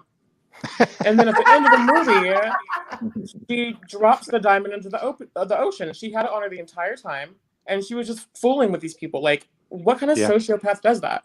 Very bizarre. Yeah, I agree with you. A little bit of trivia. My great uncle was the captain of the Titanic. Really? Yeah, it's nothing to brag about, but it does break the ice. No, it is true. No, that is a true story, though. I found out. No. I found out when I was a kid. He's on my dad's side of the family. Did he live? No, no, he's very much dead. I'm very sorry for your loss. Yeah, I know. I'm gutted. I'm absolutely gutted about it. But no, yeah, Captain Titanic. Chris and I both worked at the Odeon Cinema when the Titanic came out. And normally you'd have a film in a cinema, you have like 4 showings a day. But because the Titanic was so long, in order to have 3 showings a day, we had to come to work like an hour and a half early and finish half an hour later than everybody else. And that film stayed at that cinema for about 14 weeks. God, I hate that film. The worst thing was, as well, at the cinema at the time, we had to stay in and watch the showing. Yeah. So you had one person on each screen that had to stay in and watch what were going on in the Every screen. So time. we've seen those movies so many times. It's like, like the Full Monty. I mean, that film was at number 1 for like 16 weeks or something, wasn't it? Independence Day. I've seen that movie 37 times. I had to watch The Phantom Menace quite a few times. The Chronicles of Narnia. I used to work at the theater when they were playing that one, and that one. Which film? Which film? The Chronicles of Narnia, the Prince Caspian one. Yeah. I used to work at the El Capitan Theater, and they make a big deal of all their movies and stuff, and it was just a lot. Occasionally it did have its benefits because I got to see The Big Lebowski like quite a few times while I was at work. There was always the odd like little independent film that you didn't think was, didn't know anything about that would show up. It was the first time I saw Little Voice with Jane Horrocks. Yeah, it's a great film. For me, Billy Elliot. You know Billy Elliot? Mm-hmm. Yeah. That film, I saw the first showing of that with the director in the screen. Oh, really? It was shoved it in screen 5. He just wanted to check the print of it. And it was called Dancer. It came on the screen, Dancer. It wasn't called Billy Elliot. They changed the title. Really? And but they were brilliant. I said to him after, I went, that was amazing. I saw the premiere of The Sixth Sense at the Odeon on the internet on the film festival, and the audience in Odeon 1 was absolutely packed out. It was 1,000 people in there, wasn't it? That cinema screen. Yeah, sounds. I literally saw 1,000 people all jump at the same time and all come to the same conclusion at the end of the film. Oh, I love that. Yeah, really cool, and also really good when there was a brilliant comedy on, because it was just fun to watch everybody laughing at the same time. I remember that with Something About Mary when that came out. Yeah, the audience was just in stitches. Yeah, it was really cool. I remember Dumb and Dumber as well. The big laugh in that. Do you know when he throws a snowball point blank in a face? Everybody used to howl at it. Everybody used to howl at that bit. And we watched it so many times. I used to laugh before it happened, knowing the audience were going to go crazy. It was weird. So, yeah. What's the best film you've ever seen at the cinema that you would rather watch at the cinema again than watch on TV? The Green Mile. Easy. Green Mile. Green Mile, Nice. Yeah. Fantastic Great film. film. Great film. Yeah, Yeah. good shout. I enjoyed that one. Again, worked at the cinema when it came out. Yeah, saw that one quite a few times. Brilliant. What about you, Rob? I think for me, the one that the biggest difference there, the original Alien film, seeing that. Also good. Yeah. Also a good choice. What time of day is it there, Beebs? It's 3:15 in the afternoon. Okay, so we're at 11:15 at night now. So what are your restrictions over there, like lockdown wise? Are you allowed to go out and do your thing, or are you all locked in, or do you have to wear masks? We have to wear masks everywhere. Mm-hmm. There is no outdoor dining in LA County. There's a curfew for businesses, so they can't be open after like 11 p.m. or 10 p.m. Okay. But shopping is still open. That's all the same. We just can't really go eat anywhere. Okay, it's like us about a month ago, really, isn't it? That's kind of where we were with the whole thing. Yeah, I'm quite curious about the salons and stuff are closed, but luckily I do house calls. I'm actually about to run out to an appointment right now, so I'm gonna go. But Beebs, thank you so much for meeting coming you and guys. taking part in the show. It's been lovely having you as our guest. Very, very Merry Christmas to you. Merry We hope the rest of 2020 is better than the earlier part of 2020, and we hope your 2021 is better than everything. Likewise, guys. Mwah, have a great weekend. Thank you very much. Thanks so much. Take care. Really lovely meeting you. Bye. Bye. Oh, that was lovely. Thanks so much, Beebs. Thanks, Roberto, for getting your friends along to come and join us. That was wonderful. And I think we are getting towards the tail end of the show. Is there anything, gents, that you want to talk about before we finish up? I don't know. It's been good fun. I can do a few movie trivia. Yeah. Oh, yeah. Let's do a little Yes, movie trivia. Do you want? Well, it's movie. It's here we go. Question for everybody. I don't know how you're going to answer. Just go for it. Which delivery company? Which? Do you want us to ask you individually? No, ask it, and we can just confer. Hang on, somebody else is coming into the chat now. Have we done the? Is it Daniel or Martin? Somebody called Jay. We need a camera on Jay if you're coming in to say hello. Just a quick from Pop Not Broth. Finished Wonder Woman 84, and it is great. Yeah, I'm really looking forward to watching that. Thank you very much for the recommendation. Here's a question then, Long. I haven't had a good quiz in yet.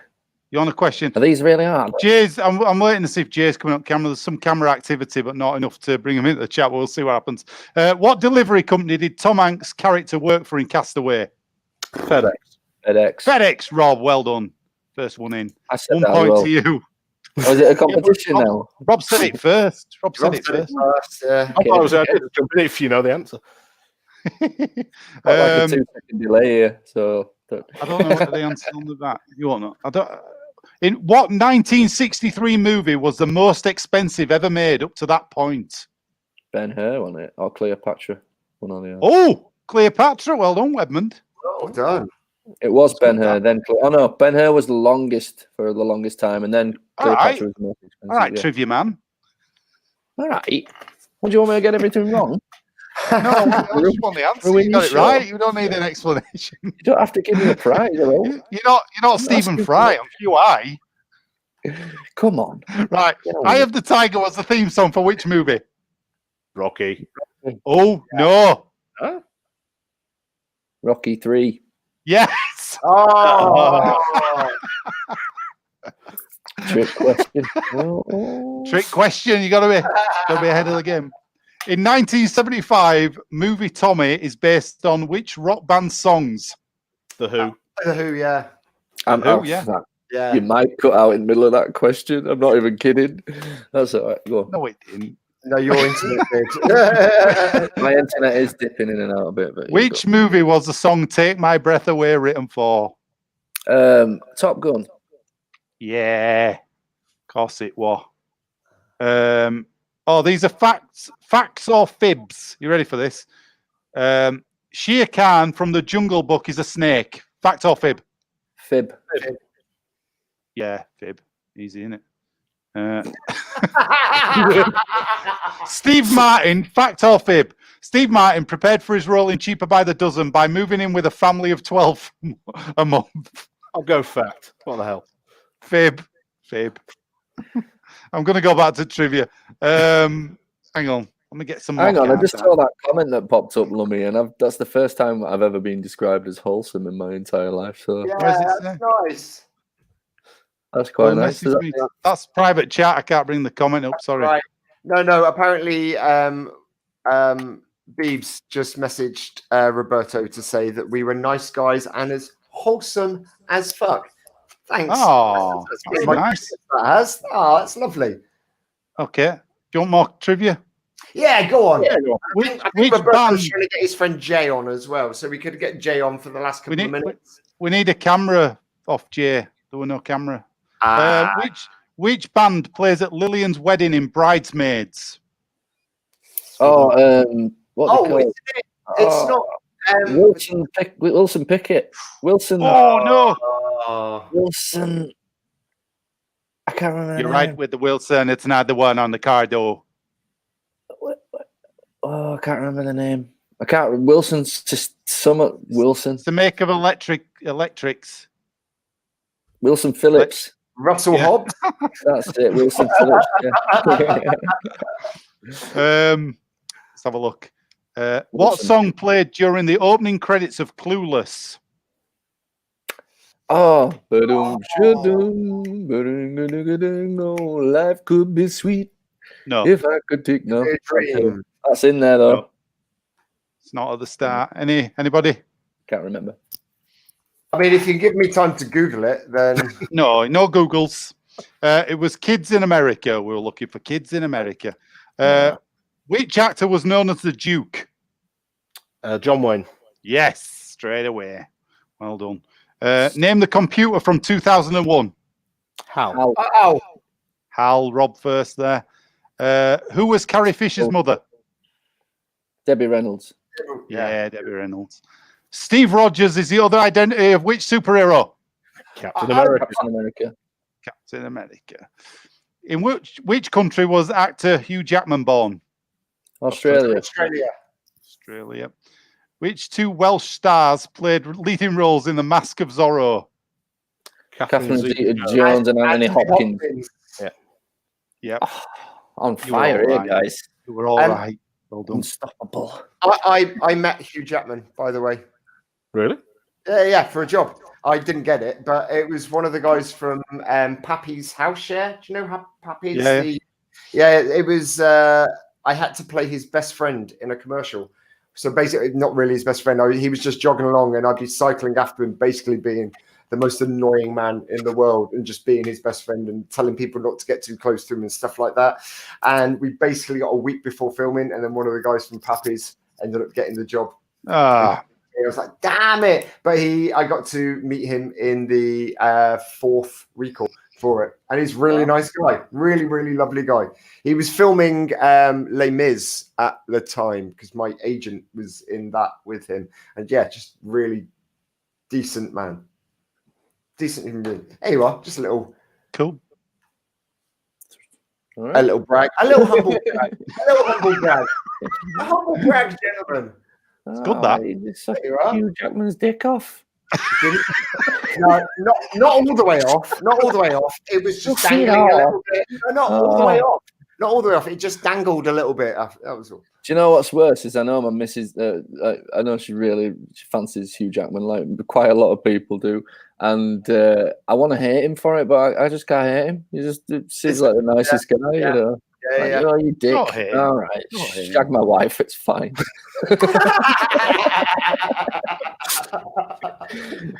I give up. Even if he came back home and he was there, he'd go, "Oh, give up! Oh, go on." Yeah, I would. I say, sing us one of them Les Miserables songs, dude. It was so good. What a beautiful morning! He'd be singing that. Yeah, he was in that, wasn't he? He was a big that. champion for Oklahoma, wasn't he? He absolutely loves that musical. Only reason I know that again is because it were on the other night with him in it. They did top 100 musicals or something. Oh, by the way, Rob, I did see a little bit earlier on Gittins trying to sell Fallout 76. You've got the same exact suspicions about it that I did. Yeah. I was like, it's not going to be good. It's not going to be the same. I don't need a multiplayer world. It wasn't. That's the thing. When it first came out, it really play wasn't. the game storyline through without interacting much with people. Yeah, totally. Yeah, and it's totally fine. But also, there is a point where you just it isn't what you think. People can't just come up and shoot you. You know, really, there's not much PvP in it. It's a. In fact, they've almost entirely taken the PvP out of it. If you're a fan, there are certain elements of the story and the setting that you'll really like. Yeah, but definitely some crazy, annoying things. Now would be a great time to play it because they're just about to sort some of the craziness out. Yeah. Maybe if you guys are playing, maybe join up with you guys at some point. So absolutely. Pop Not Brox has come back with this. Bethesda's there you go. Yeah. It's perfect. I'm not honestly. If you've ever played a Bethesda game, you know what we're talking about. It's not. They're always far from perfect, but there's still worlds that you get lost in for hours, days, weeks, months. Absolutely.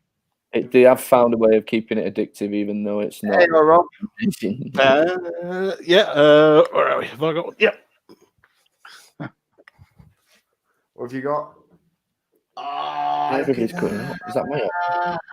It's you, Nathan. That's amazing. Cool. I ain't got That's cute. Got since we're sat in here, and I don't know if I'm gonna. I've got a bit of. I don't know if I'm gonna be in that room again. We're going to be. I think we're going to be finishing up fairly soonish because we're at the 3-hour mark nearly, and 2:54. I mean, you know, you want it to finish. Well, I mean, it's nearly 12. It's 11:30 at night. What's that? Oh, cool. You can't bring your Tantive 4 out at this time of night. That's my favourite one. That's nice. I always say that. It's cool, yeah.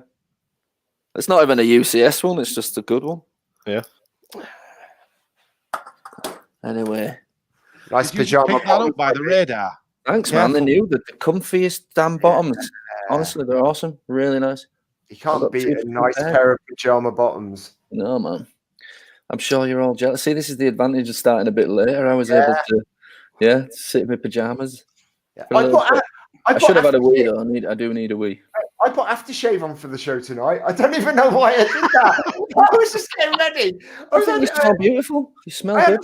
I had a shower and I was just like, what the fuck was that for? It just mean the dog sat here.